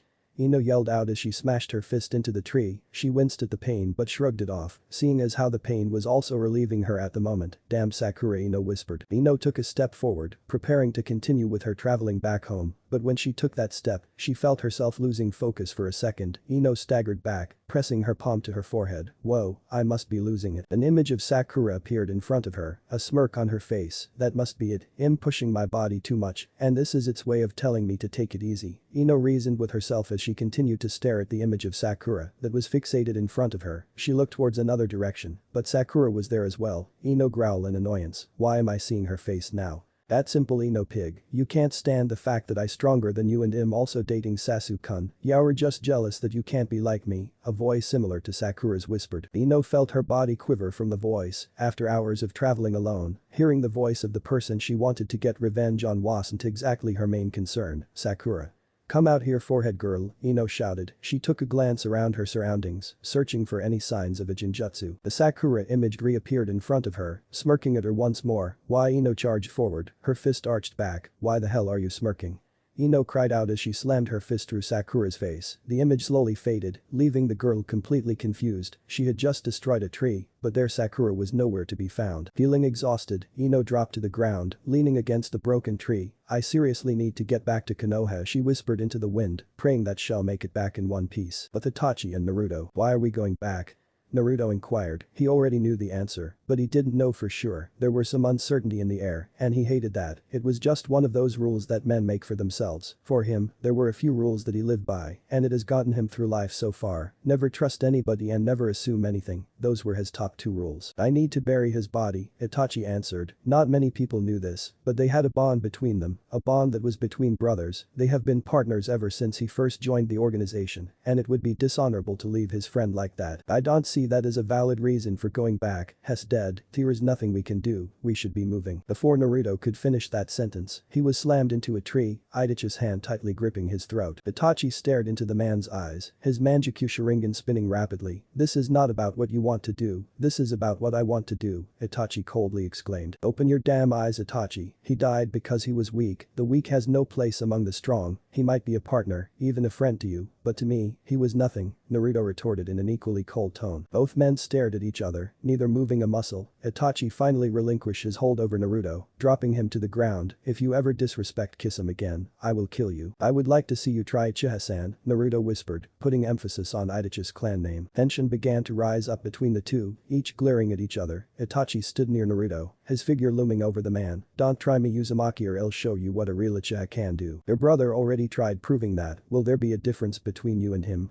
I surely don't see it, Naruto answered, mocking Itachi. My weak brother is blinded by his ambitions. Do not compare him to me, Itachi replied. He started to walk off into the cave alone, leaving Naruto outside. Naruto sat there and frowned. A dead man is still a dead man, no matter how you look at it, his eyes growing red for a second. There is no such thing as a good man in this world, Itachi, Naruto said while staring into the cave. In Konoha 5 p.m. Tsunade let out a small yawn, stretching her arms. It was that time of day, and the paperwork was just high enough to be her pillow. Just as she was about to put her head down, Shizune ran into the room, letting the doors bang against the wall as it opened. Tsunade-sama. Tsunade let out a small groan. There goes her afternoon nap. After a long day of paperwork and drinking sake, she deserved a nap. What is it now, Shizune?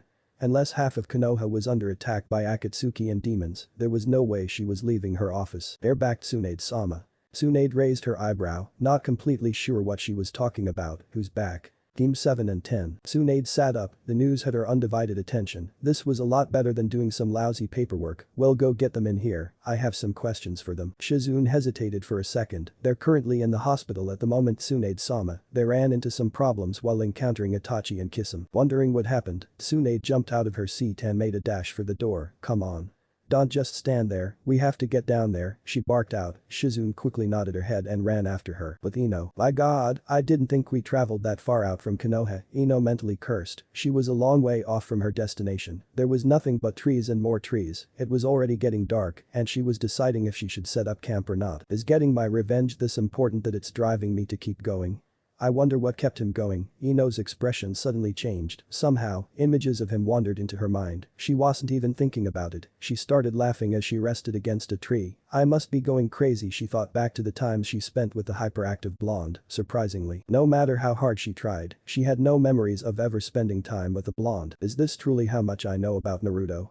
She asked herself. She couldn't remember anything about him, his likes and dislikes, his favorite hobbies or even his birthday. She quickly dismissed those negative thoughts out of her head, wanting questions that could trigger a memory that she'd forgotten. There must be something about him that I knew, she thought back a bit further. She got her answer when she remembered something from their genin days. Flashback. Naruto, what do you plan on doing when you become older? Haruka asked. It was nearing the end of the exams, and he always did this exercise. He wanted to ask the kids what their dreams and encourage them to follow it. He wanted to play a role in these kids' life, knowing that they might not have much of a life after they graduate. I'm going to be the greatest Hokage there ever was. Naruto shouted. He jumped on his desk and pointed towards the window. I will surpass the Yondaime, and then everyone will see that I'm better than he is. The class burst out laughing, knowing that he was the class dead last, a loser who couldn't achieve that dream, no matter how hard he tried. You're a loser, Naruto. There's no way you could become Hokage. Why don't I become Hokage for you? I have a better chance than you, heck, even Choji could become Hokage before you, Kiba shouted. Ino snorted, get real Kiba, the only person who could become Hokage is Sasuke-kun. She looked at her Sasuke-kun, the boy of her affections during her younger days. Naruto only smiled, that team couldn't hold a candle to my powers, Ino-chan, you're better off leaving him for me. Ino laughed once more, get real Naruto, get real. Flashback end. Ino sighed, she really had no relevant information about him, she only had bits and pieces of information. Besides the fact that there was only a handful of blondes in the village, she had nothing. She did know that he was going out with Sakura for a while, but after they broke up, he just disappeared from their lives completely whenever she had hung out with the rest of the Rookie 9. Naruto was never there, no one even bothered to bring up his name, nor did they seem to care he was missing. The bit of guilt raced through her heart. Was it our fault he turned out like this? Would it have made a difference if one person cared? She tried to picture herself in his place, but it was difficult being Naruto. She couldn't imagine just being him. The more she thought about it, the more she realized that she never really tried to understand Naruto, and because of that, she almost died by his hands. She shuddered at that thought, his cold blue eyes still engraved in her memories. Would you truly be happy when you get your revenge, Naruto? Is revenge the only path that a person that's been betrayed can take? She asked. There was no answer, not even a breeze of the night wind. She chuckled at herself. Of course no one was going to answer her, there was no one here in the first place. She looked up at the stars, searching for some sort of answer. What made you turn out this way, Naruto? Would it have been different if someone cared? As Ino continued back on her journey, it was by coincidence she missed a shooting star that happened to pass by. It was as if someone was listening to her. Konoha Hospital. Tsunade stood outside the door, catching her breath before entering. She could just entered the room looking out of breath. She was the Hokage. She had an image to uphold. If they found out that she got tired from running here, she would lose respect from her fellow ninjas. She smiled as she heard laughing and talking inside. This was a good sign that everything was okay. As she opened the door, everyone continued to talk, not noticing her standing there. She let out a small cough, letting everyone know that she was there. I see that you're all okay. Shushu, Sakura replied while everyone else respectfully called her Hokage-sama. Tsunade nodded her head and entered the room with Shizune. I see that you're all back in one piece, with the exceptions of a few. She looked around the room. Sakura had bandages around her hand, while Sasuke had them on his upper body. Shikamaru was sitting on a chair next to Choji's bed, keeping him company. Asuma was standing next to Kakashi, smoking a cigarette in a forbidden zone. As Tsunade looked around the room, she noticed that someone was missing. Where's that Yamanaka girl? Asuma took one last puff of his cigarette before smothering it on the floor. It was his duty to tell her. She was on his team since their genin days, and as her jounin instructor, he will make sure that her death did not go in vain. She's gone, Hokage-sama. What do you mean she's gone? She couldn't have disappeared during a mission, Tsunade replied. It was against protocol to run away from a mission. That itself could sentence Ino to death if she was found by ANBU. Noticing that no one responded to her question, she looked around, everyone still with their heads down, avoiding her gaze. She didn't understand the silent treatment. There has to be something they weren't telling her. He took her, Asuma finally answered. That was the truth. No matter how much he tried to hide it, there was no use denying the fact that she was gone. Tsunade looked at the elder Sarutobi, trying to understand the meaning behind that sentence. We ran into Naruto Hokage-sama, Kakashi spoke up. Naruto? Has alive. Tsunade managed to stutter out. What was he doing there? Is he okay? Pess. No, I'll tell her, it was my fault things turned out like this, Asuma spoke up, interrupting Kakashi. You might want to sit down for this, it's a long story. Tsunade nodded, pulling up a chair, as Asuma retold their mission report in full details. Tsunade went into shock, she couldn't believe that Naruto had a part in this. He wouldn't do this, she tried to convince herself otherwise. There was no way Naruto was the one who attacked them, why would he do this? She demanded. Shishu, it's true, Sakura sighed and lowered her head. He was probably working with Akatsuki. That's the only reason why he would show up there. Sakura fiddled with her broken hand, feeling a slight pain. Don't worry Hokage-sama, we'll get him next time, Sasuke confidently replied, wrapping his hands around Sakura's waist. Yes, Sakura answered, leaning closer into his embrace. Tsunade felt a major migraine coming on, get some rest, and then I want you all in my office first thing tomorrow morning. Tsunade got up and left the room, giving them time to recuperate. Next morning 10 a.m. Excuse me Tsunade-sama.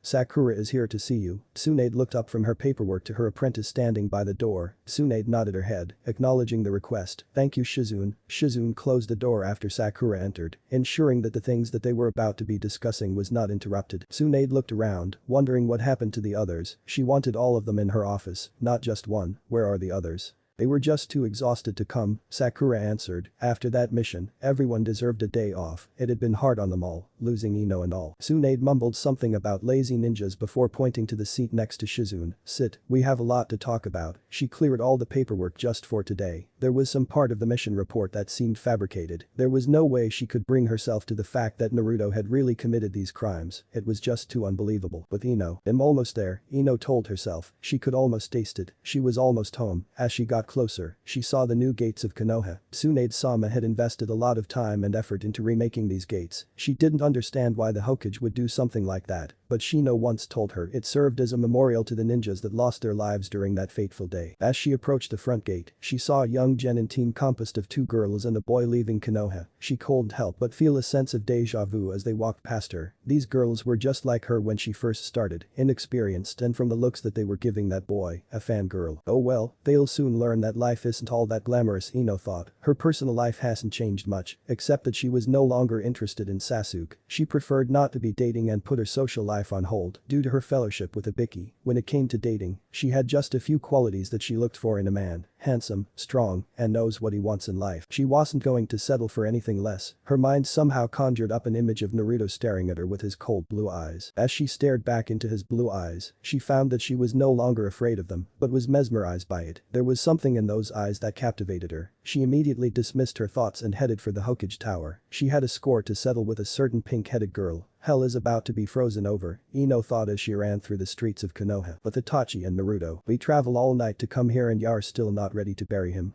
You're wasting my time here Itachi, Naruto coldly stated. Sitting against a rock was not his ideal place to be for the past hour. His patience was already running low, and he was tempted with just killing Itachi here and now. It'll be easier done when I'm done, Itachi replied with his eyes closed. He was currently in a silent prayer, paying his respects for his fallen comrade. I don't like it when people keep me waiting Itachi. Do not make me wait, Naruto warned before disappearing in a puff of smoke, leaving the Uchiha alone. Konoha Hokage Tower. So let me get this straight, you are saying that Naruto was the cause of all this? Tsunade asked, repeating the information one more time. She was having a hard time believing that the blonde would go to such lengths to do something like this. That's what really happened Hokage-sama, Sakura answered. She still remembered the time his hollow eyes stared into her when they met. She shuddered at that memory. Before anyone else could speak, the doors blew opened, revealing a familiar face. Ino. You're alive. Sakura squealed. She jumped up from her seat and ran to her friend. We all thought you were dead. She attempted to hug the blonde, but when she took a step closer, she found herself lying on the ground, unsure of what just happened. Don't touch me right now Sakura, the only thing preventing me from killing you right now is the Hokage, Ino threatened. Ino? What is the meaning of this? Tsunade said, surprised to see such behavior happening in front of her. Ino walked away from Sakura and stood in front of Tsunade, her hands folded against her chest. It was obvious from her appearance that she probably ran all night to return home. I figure from your voice that you have a hard time believing a word that's coming out of her mouth. But Tsunade didn't say anything. Ino took it as a signal to continue. I did not die by Naruto's hand, as you can see. If you can overlook her exaggerated story, some parts of it are true. Tsunade nodded her head to continue, wondering where this was going, then enlighten me as to which part was true. She put her chin above her hands, waiting for the story. Ino, Sakura asked. She was more shocked about the change in her best friend than the story itself. Sure, they were rivals, but they were always friends first. As Sakura looked Ino over, she could tell that there was something different about her. How are you here? We thought he killed you, Sakura asked. She was really curious. Naruto looked pretty damn serious when he made that threat. Something must have happened between them if he just let her go like that. I'm sorry to disappoint you guys that I'm not dead, Ino sneered. She ignored the shocked look on Sakura's face as she continued on with her story. Did she ever tell you how she made that decision that almost left me for dead? Tsunade narrowed her eyes and stared at Sakura, wondering what Ino was talking about. What decision did she make? A decision that almost cost me my life, Ino yelled out. All that frustration and anger that she had built out was coming out at once. She figured that my death would mean something if Sasuke killed the both of them along with me. Tsunade dropped her jaw, shocked beyond anything she would have imagined from the new information. Sakura, is this true? Tsunade stared at her apprentice. Sakura didn't look ashamed at her actions. She stared right back at Ino, her glare matching Ino's glare. I did what was right. We all know about the sacrifices that ninjas make. It would have been better to see them dead than alive. Then why didn't you do it? Ino retorted. Because you were the one who got caught. Sakura yelled out. In an instant, what became a friendly chat erupted into a full-blown argument. The two girls were so into their shouting that they forgot that they were in the presence of the Hokage. Insults and harsh name-calling were thrown, and unfortunately for the spectators, it wasn't a fun fight to watch. Girls. Tsunade yelled out, getting their attention. Both of you have issues right now and personally, I don't give a damn, you will settle this yourselves. But in either case, Sakura was justified in making the correct decision. If you could see it as a correct decision. Tsunade closed her eyes, trying to make her headache go away. Not everything you learn is always the best course of action. She sat back down and pulled out a fresh sheet of paperwork. Get out before I decide to punish the both of you. Ino and Sakura quickly took the hint and left the room. Shizune sat there shaking her head in disappointment. You went easy on them. Tsunade looked up at her. Why are you still here? Don't you have some paperwork to do? Shizune frowned and disappeared, leaving her alone in the office. Tsunade sighed as everyone left the room. She stared at the piece of paper that she just yanked out. Criminal sightings, she read out loud. Ironic, Tsunade thought, they were discussing criminals, and this was the title of the bill she just yanked out. Just what have you done now, Naruto? Tsunade quickly crumpled the piece of paper and tossed it away. She sighed. She had a feeling that today was going to be a long day. But Ino and Sakura, both girls walked out of the office, arguing to the point where blood was ready to be spilled. Sakura was all up in Ino's face, her finger poking Ino on the chest. What the hell was that, Ino pig? Sakura shouted, you didn't have to go and do that. Ino snorted, what makes your life more interesting than mine? You had no right to make that decision. You know what, Ino?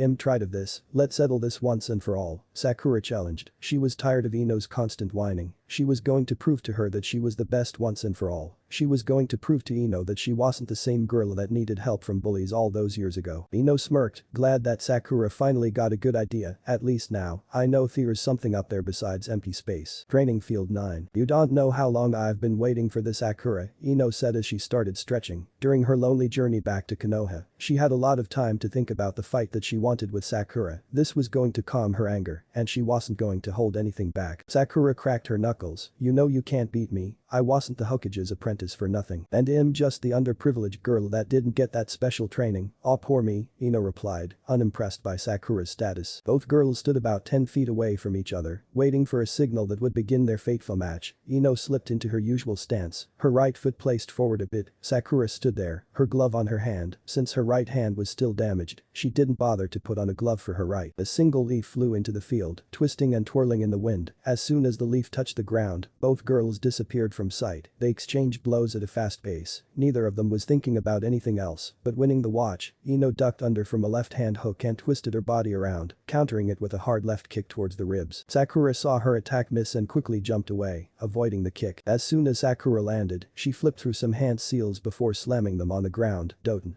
Doryo Dango. Sakura dug her hands into the earth before pulling out a chunk of the earth. Take this, Ino.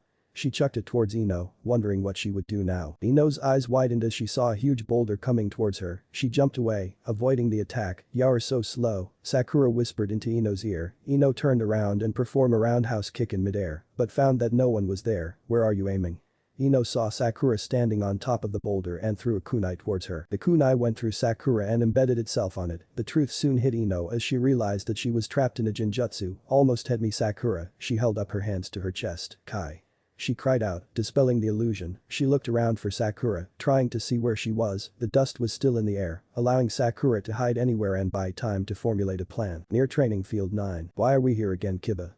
Shikamaru yawned. He didn't appreciate being dragged out of his bed so early in the morning. "Stop your whining, Shikamaru, Akamaru," and I saw Ino and Sakura heading towards this training field in a rush. "I think they're going to fight." Lee shook his head. "Kiba-san, why would they fight?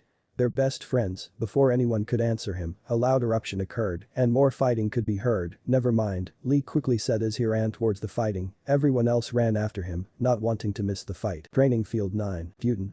Tatapa Ino cried out as she finished her hand seals. Soon, winds came in from all directions, blowing everything away. She had channeled more chakra than usual for this technique. She knew Sakura was hiding somewhere, planning, but she was not going to have the chance. "Take this," Sakura shouted out as she appeared from behind Ino. Ino didn't have time to prepare for the impact as she felt Sakura landed a left hook on her stomach. Ino was sent flying hard into the tree, causing it to split in half. She coughed up some blood as she pushed herself to get back up. "You lost, Ino. Give up before I beat you down to an inch of your life," Sakura said confidently. She walked over to Ino and kicked her in the ribs, sending her former friend into the ground. Ino slowly got up, taking deep breaths. She was lucky that she somehow used the momentum of Sakura's kick and threw herself away. Sakura narrowed her eyes as she saw 5 Inos standing in front of her. She gripped her left hand tightly and charged in. She went up to the first clone and went to knock it out of existence. "Oten."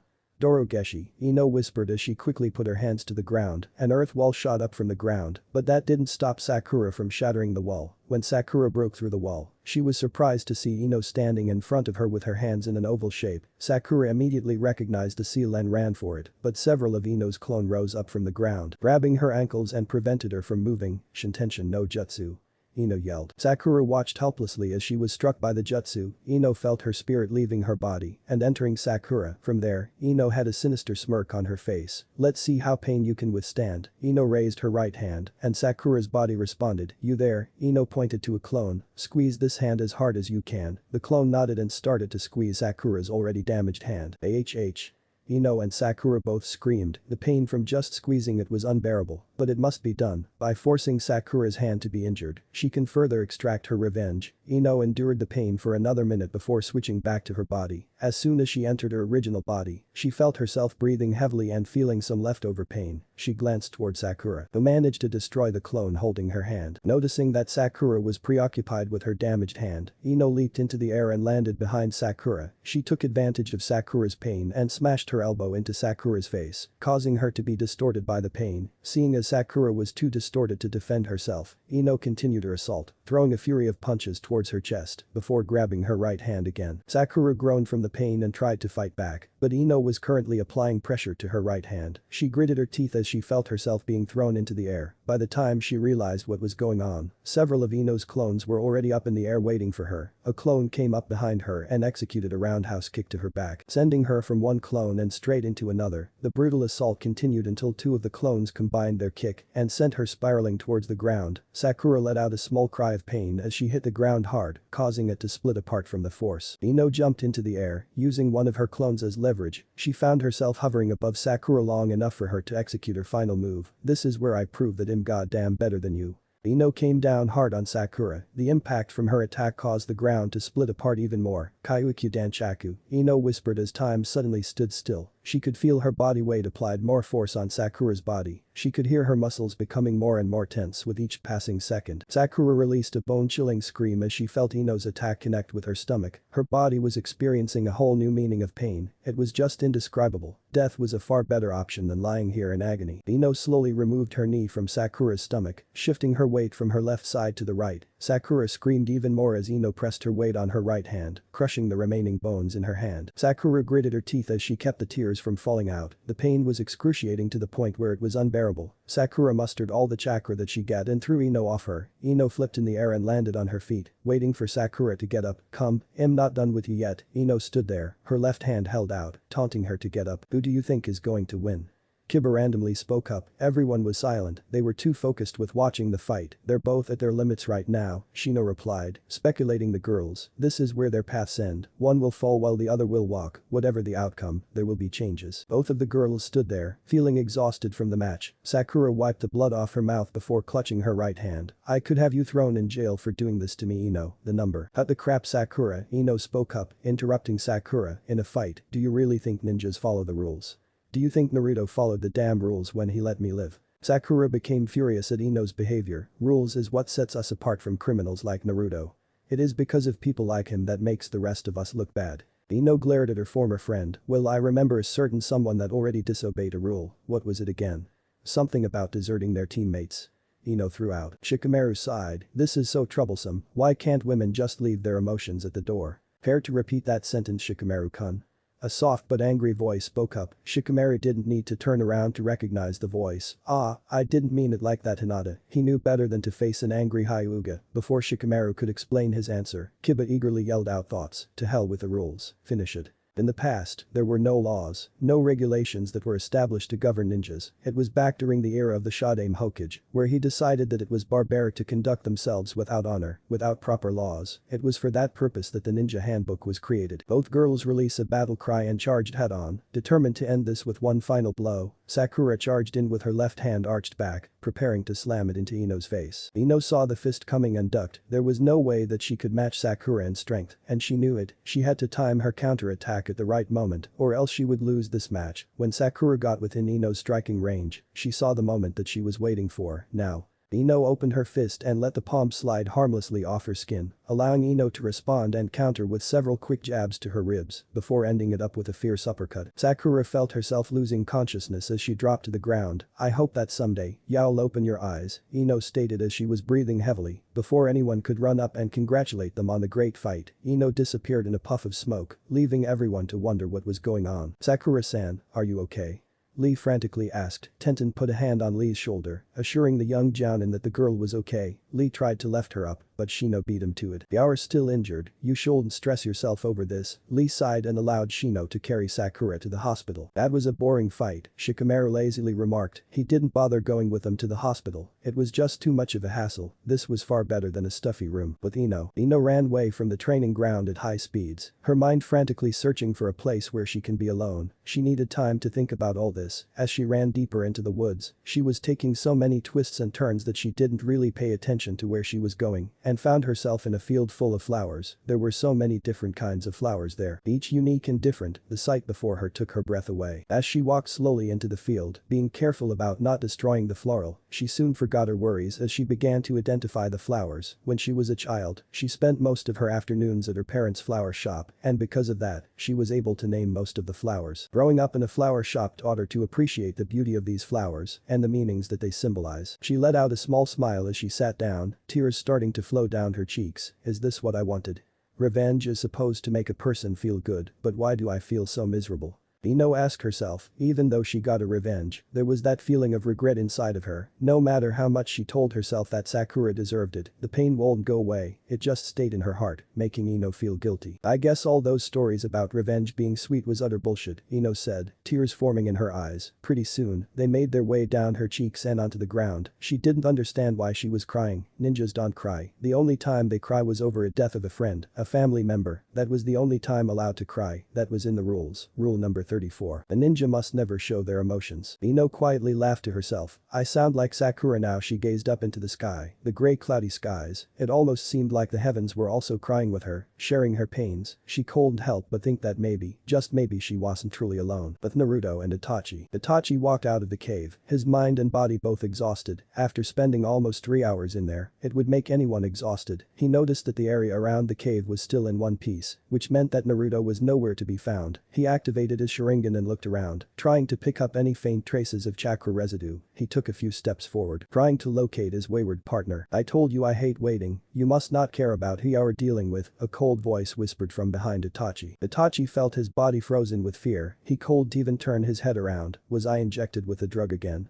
Itachi thought. He didn't feel anything pricking him on his back. He tried to move his mouth to respond, but the muscles were tightly contracted together, refusing to move. "I didn't inject you with anything," the voice answered. "Did he just read my mind?" Itachi thought but shook off that ridiculous thought. There was no way that telepathy exists in this world. It was just impossible. The Sharingan comes very close, but there is no true bloodline that allows a person to read thoughts. It was just impossible. "Do you want to play a game?" Naruto spoke again, but this time his voice seemed to be very distant. Itachi could feel his body responding to the voice, as if it was afraid of him. It wasn't from the fact that he couldn't move that scared him, it was the fact that his body was refusing to move. Naruto stepped out from the shadows, his cloak hiding most of his physical features. Naruto nodded his head once, and Itachi felt his body returning to normal. He moved his fingers around, glad that his body was in his control once more. "What did you do to me?" Itachi asked, his curiosity getting the better of him. Naruto turned his head, ignoring the elder Uchiha. "I'm not obligated to tell you anything." The blonde started to walk away, missing the glare that Itachi gave him. With Ino, it was already nightfall when Ino finally returned to her apartment. She didn't plan on staying out that late anyway. It wasn't because she wasn't allowed to stay out so late, but rather, the thought of going back to an empty apartment didn't exactly thrill her. Spending her time in that field of flowers was just the thing that she needed. She was surrounded by flowers. The one thing that reminded her of her parents. When she was sitting there by herself, she was able to meditate in peace, regain the inner Ino. They say that jewelry and flowers are a girl's best friend, but when you can't afford any of those, just give a girl her personal space and she'll do just fine. As soon as she entered her apartment, she immediately headed straight for the bathroom. All she wanted to do is just soak in there until her skin was wrinkly, not that she would do that anyway. Her apartment wasn't small, it was just the opposite. It was a 2-bedroom apartment fitted with everything that she could need. She never bothered to get a roommate, she just wanted to be alone. She stifled a quiet moan as she entered the bathtub, the warm comfortable feeling that she missed while she was out completing her missions. She felt her troubles just washing away and everything in the world was okay. Almost nothing could tear her away, almost nothing except that blonde. Damn that evil irritating blonde. Whenever she was alone, she couldn't stop picturing him in her mind. It was almost like an obsession. She didn't know what it was about him. Was it because of his status, his power, or his presence? Ino sighed. She didn't know what it was. There was just something about him that made him from everyone else. Something that made him different. Whatever it was making her think about him, and she didn't like it. She remembered the last day that she ever saw of him. It was that day where everything literally went to hell. She remembered him talking about some speech about friends, but she paid him no attention. She just went along with the flow, throwing insults at the boy, and was blinded by the rational judgment to logically do an investigation herself. Her mentor, Ibiki, would be so disappointed at her. "Damn, I'm no better than the rest of them," Ino said as she dunked her head into the water. She was just like the villagers, treating him like the plague. After finding out what he was, she screamed underwater, wanting to release her guilty conscience. She didn't want to feel this way anymore, and to make it worse, he had spared her life. That was the thing that pissed her off the most. She wouldn't be like this if he had killed her, but then again, maybe killing her wasn't his motive. There was just too many unanswered questions. Tomorrow morning, Ino briskly walked into the Hokage tower, feeling nervous, having practicing the speech that she was going to give the Hokage. She was a bit jumpy. She walked up to the front desk, greeting Shizune. "Good morning, Shizune-san. Is Tsunade-sama in right now?" Shizune turned around and stared at the almost closed door. She put her ear next to the door and listened to it. No snoring. Good, it meant that she was awake. "Go right ahead, Ino," Shizune replied with a smile. Ino thanked her and walked in. Tsunade was reading a newspaper when Ino walked in, not really noticing her presence. Ino knocked on the door lightly, hoping to catch her attention. "Excuse me, Hokage-sama." "Yes." Tsunade looked up and saw the young Yamanaka standing at her door. "What can I do for you today?"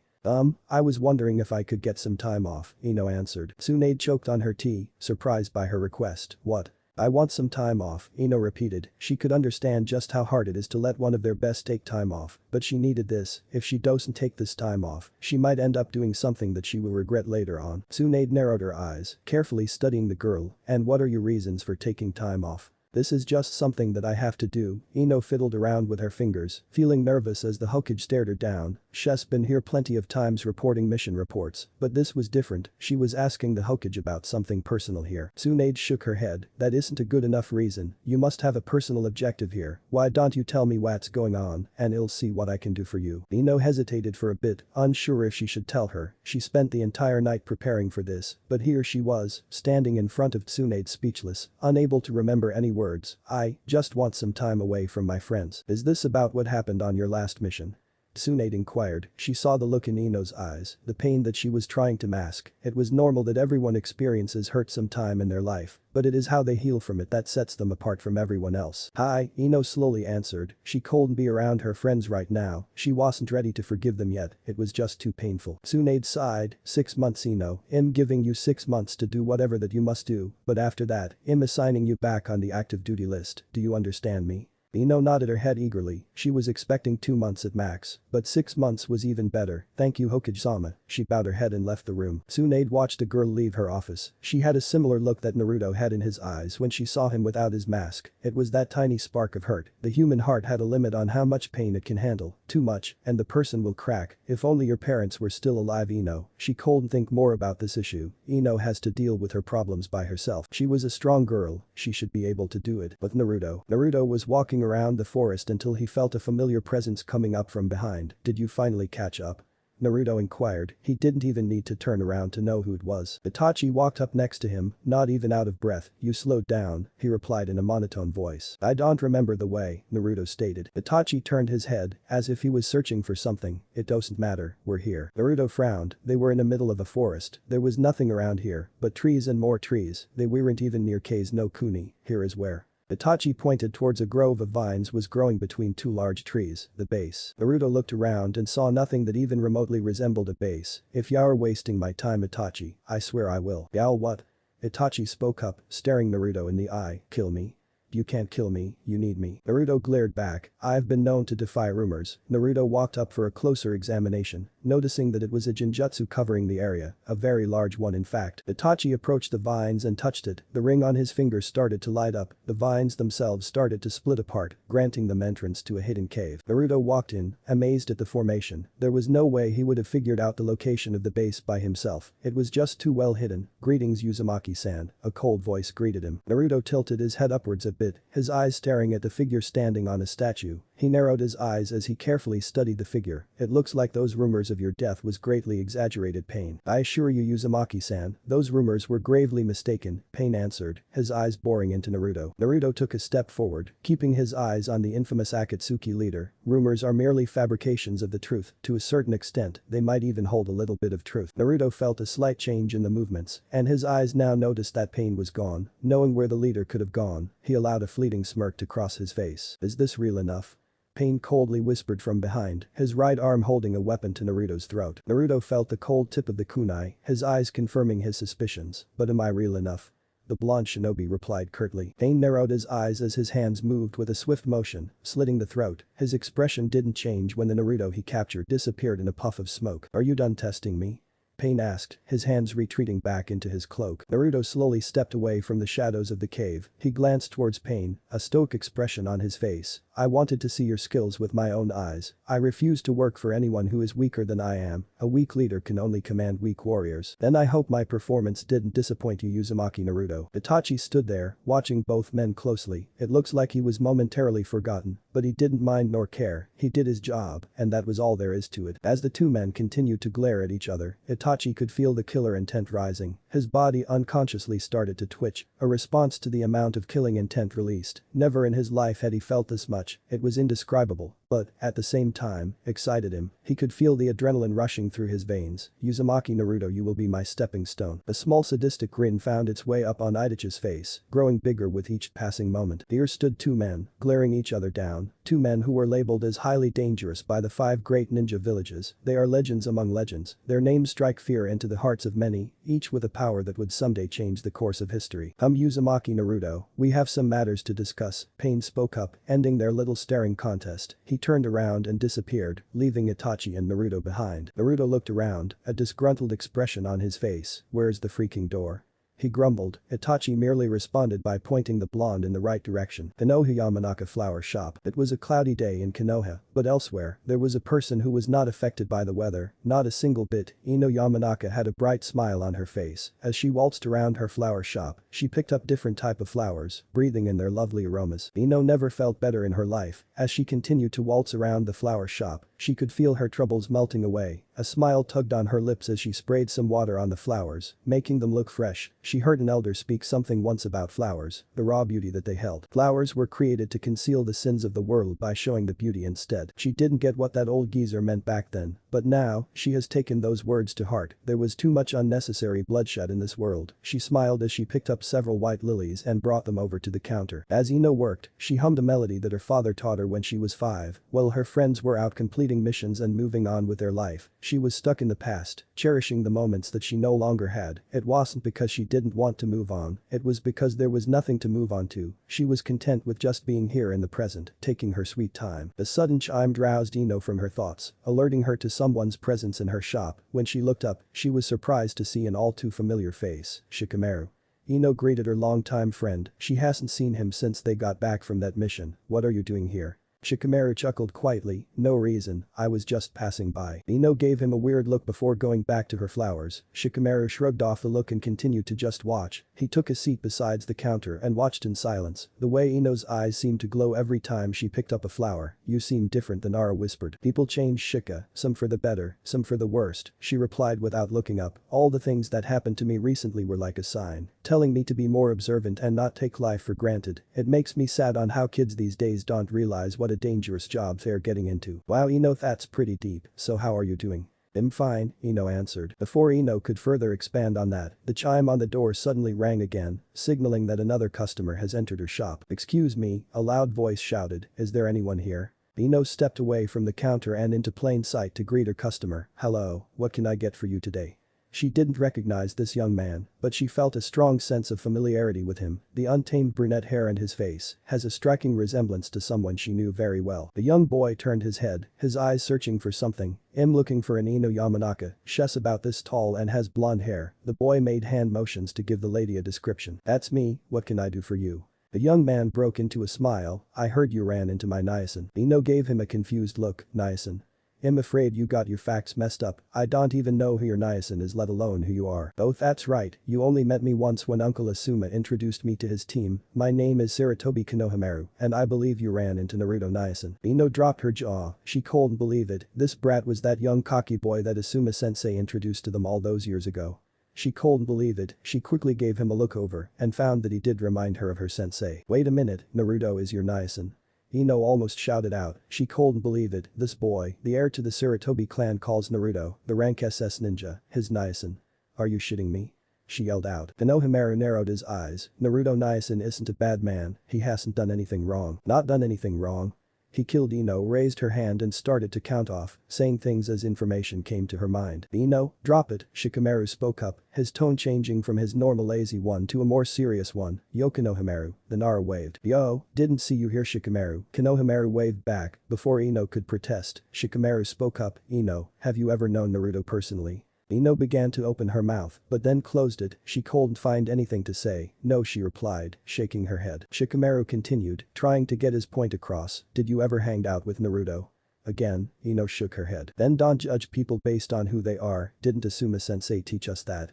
Even though he is the son of the third Hokage, he never rubbed it in our face. He taught us to learn both sides of the story before judging. We are ninjas, we must look underneath the underneath. Ino stood there baffled. Never before has Shikamaru lectured her like this. She has been told she was troublesome and such by him but never lectured. He better have a good reason for embarrassing her like this. Naruto and Asuma-sensei are two completely different people, Ino growled. Asuma-sensei would have never betrayed us. He would never think about killing people he cared about. Ino, have you ever known Naruto to the point where he was more than just a hyperactive brat?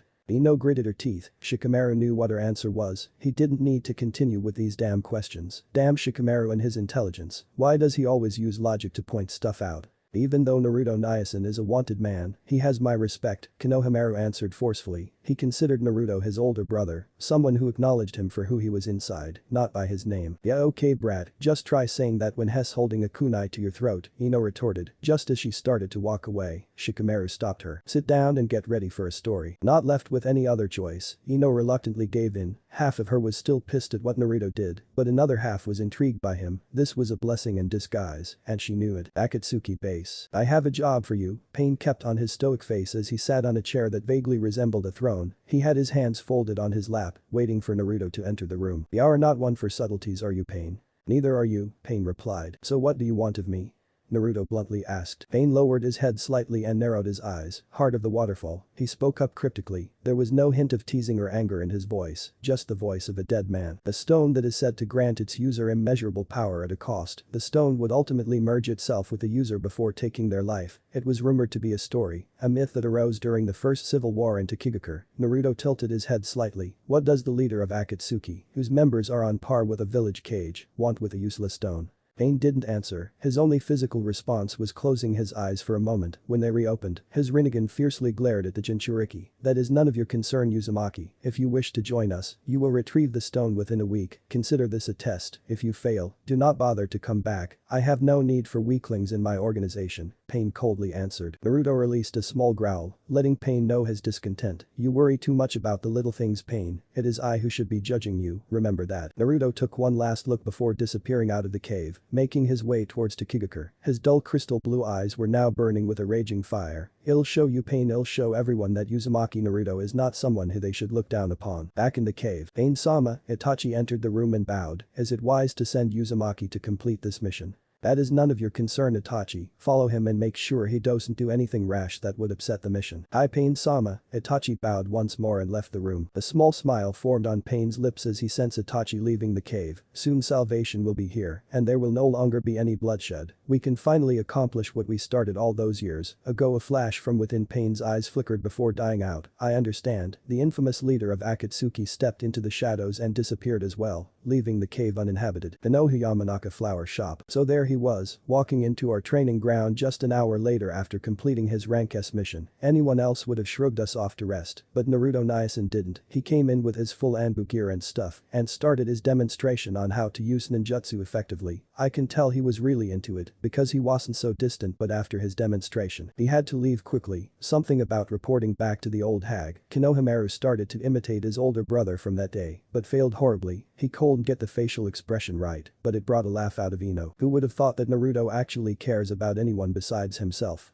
Ino muttered out loud. Well, there was this one time 2 months ago where we were coming back from a mission. Shikamaru rubbed his chin as he started to recall the events. You were knocked out by a surprise attack from a group of missing nins, while me and Chaoji were ambushed from behind. We thought it was over for you, but then this ANBU appeared in front of your body, shielding you from harm. Before we could get over there, the missing nins in his area were dead within a second. That guy must have been powerful because they were already dead before they took a step forward. I still don't know who that ANBU was. You guys never told me anything.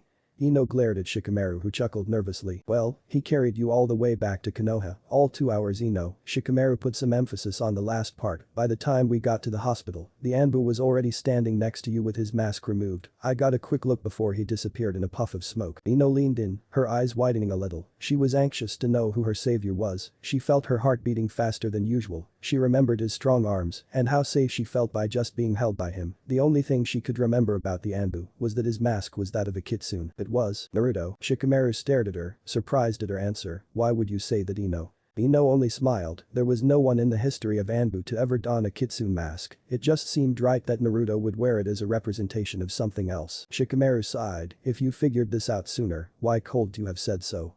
It would have saved me a lot of effort. Geez, you are so troublesome. Ino smiled sweetly at Shikamaru before slapping him on the back of his head. Care to repeat that? Shikamaru only muttered something under his breath as he got up. What did you say?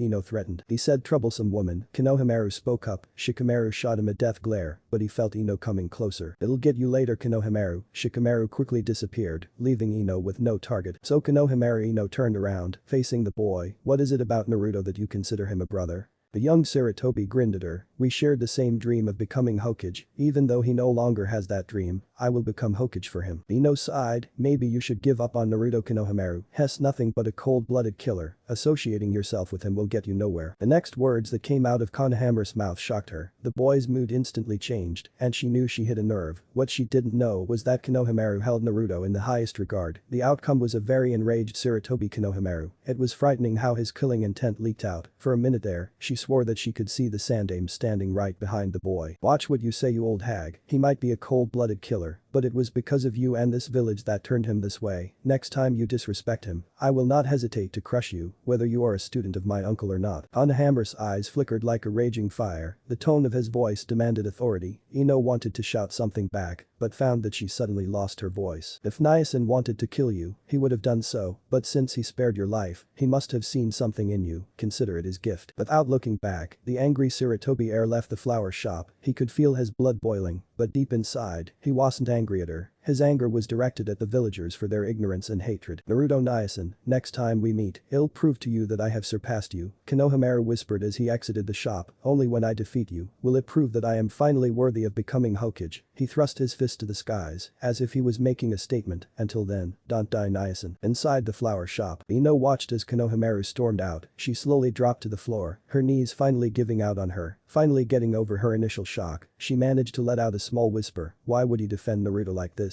She clutched her hands against her chest. Maybe it's time I start digging a little deeper. 2 days later to Kigakure. It was already nightfall when the blonde Jinchuriki reached his destination. As he walked past the waterfall, he reminisced at a certain memory. It was about 8 years ago since he last stepped foot into this cave. It was back during his genin days when he was a carefree idiot. Back then, he was out to save this village. Now he's back once more to steal something. Oh, the irony. If he wasn't swimming underwater, he would be somewhat amused right now. It took Naruto a good 3 minutes to swim to the end, and when he finally surfaced, he was greeted with a familiar sight. The place hasn't really changed much. It was mostly still the same buildings, same bridge. As he swam over to the edge of the village, he carefully listened for sounds of voices and footsteps. When he heard nothing, he quickly jumped out of the river and began his mission to find the stone. Elsewhere in Kigakure, Shibuki-san, is this really necessary to take a walk right now? A rough but feminine voice spoke out, we're here to guard you, but you're not making this job any easier. Omen Hana-san, but there is a reason for my walk. Shibuki looked around. A small smile appeared on his lips as he touched a nearby building. Ever since I became the village leader, it has been my job to ensure their safety. I watched this village with an unstable economy turn into what it is now, a functional village where we can finally be proud of it. Yosh. Shibuki-san has the flames of youth burning deeply within his soul. Lee shouted. Lee-san, please refrain from making so much noise, you're disturbing the villagers. Abiram Shibi spoke up in a monotone voice that was similar to his son. Excuse us Shibuki-san, but Hana-san has a point. It is best that we return to the mansion. We have a big day ahead of us tomorrow. Shibuki nodded his head. Thank you for your concern Shibi-san. Just as Shibuki took a step forward, Hana immediately held her arm out, stopping the man from advancing. Hold on, she quietly whispered. Her companion started to emit a small but fierce growl. You hear that as well Mitsu? Lee slowly stepped in front of Hana, his head quickly searching the area. I don't see anything Hana-san, Lee whispered. Here's someone here, do you doubt the noses of the Inuzuka clan? Hana hastily answered. Shibi made no effort to restrain the two as he also was searching. His bugs were going crazy from inside. He could feel their fear, and that was the thing that scared him the most. Be on full alert, we don't know who we're dealing here. Look Shibuki stuttered out, his fingers pointing straight ahead. The Konoha team turned their heads and saw someone walking towards them. Each of them could feel the power just radiating off this person, and by one look, he or she was truly someone to be feared. Naruto walked forward towards the group. He heard a loud voice earlier and decided to check it out. As he slowly made his way over, he could feel their presence, feel their fear, and he liked it. He kept his hands inside his brown cloak, waiting to see what these fools would do. What do we do Shibi-san? Hana asked, but before the Abiram could answer, Lee spoke up. We will defeat this enemy with our flames of youth. Lee. Do you not see how strong this person is? Hana growled out. All the better to fight. We rent jounins from Konoha from nothing, Lee replied. The group stood their ground, decided to take Lee's advice. With the leader of the Abiram clan and the second best Taijutsu specialist in Konoha here, there was no way they would lose. When the hooded figure got into sight, the Konoha ninjas had their guard up. What are you doing out so late, stranger? Lee bluntly asked. Naruto paid no attention to his question as he secretly found a smirk on his face. He pointed slowly to Rock Lee. Rock Lee age 21, Jounin, second best Taijutsu specialist in Konoha. Past team members were Hyuga Niji and Tenten, under the guidance of Mito Gai, the leading Taijutsu specialist in Konoha. Next, Naruto pointed his finger towards Hana, Inyazuka Hana age 26, a low-level Jounin rank from Konoha who works as a vet in her spare time. You and your companion, Mitsu, were once known as the Shining Flower because of your combined techniques. Finally, Naruto pointed his finger towards Shibi, Aburam Shibi age 45, also a Jounin rank ninja. You are the leader of the Aburam clan who specializes in Kikai bugs. The bugs feed on the host's chakra system, but in return, they do their bidding. Your son Shino will most likely succeed you within a few years, thereby taking over the clan. As Naruto watched their shocked expression, he couldn't help but notice that the man in the middle was subconsciously holding his chest. Shibuki-san, the leader of this village, once drank from the famous hero water to defeat his old sensei Suyin. Who are you? Shibuki asked, how do you know so much about us? Have we met before? Before Naruto could answer, Shibi closed his eyes. So it is you. I never thought I would see you here tonight. You were once the plague of our village, scorned for being a demon, and after many failed assassination attempts, you still continue to mock us for our sins by walking among the living. Number 327 of the Konoha Bingo book. Ranked SS for your abilities, and have been marked for death if encountered by hunter nins. Shibi stopped for a second before opening his eyes. Uzumaki Naruto, also known as the Silent Storm. Naruto clapped his hands before slowly removing his hood, allowing everyone to see him. He heard several gasps and stared at them with his cold blue eyes. Aburam-san, I'm glad that you still remembered me. Lee was the one that was shocked the most, not Naruto.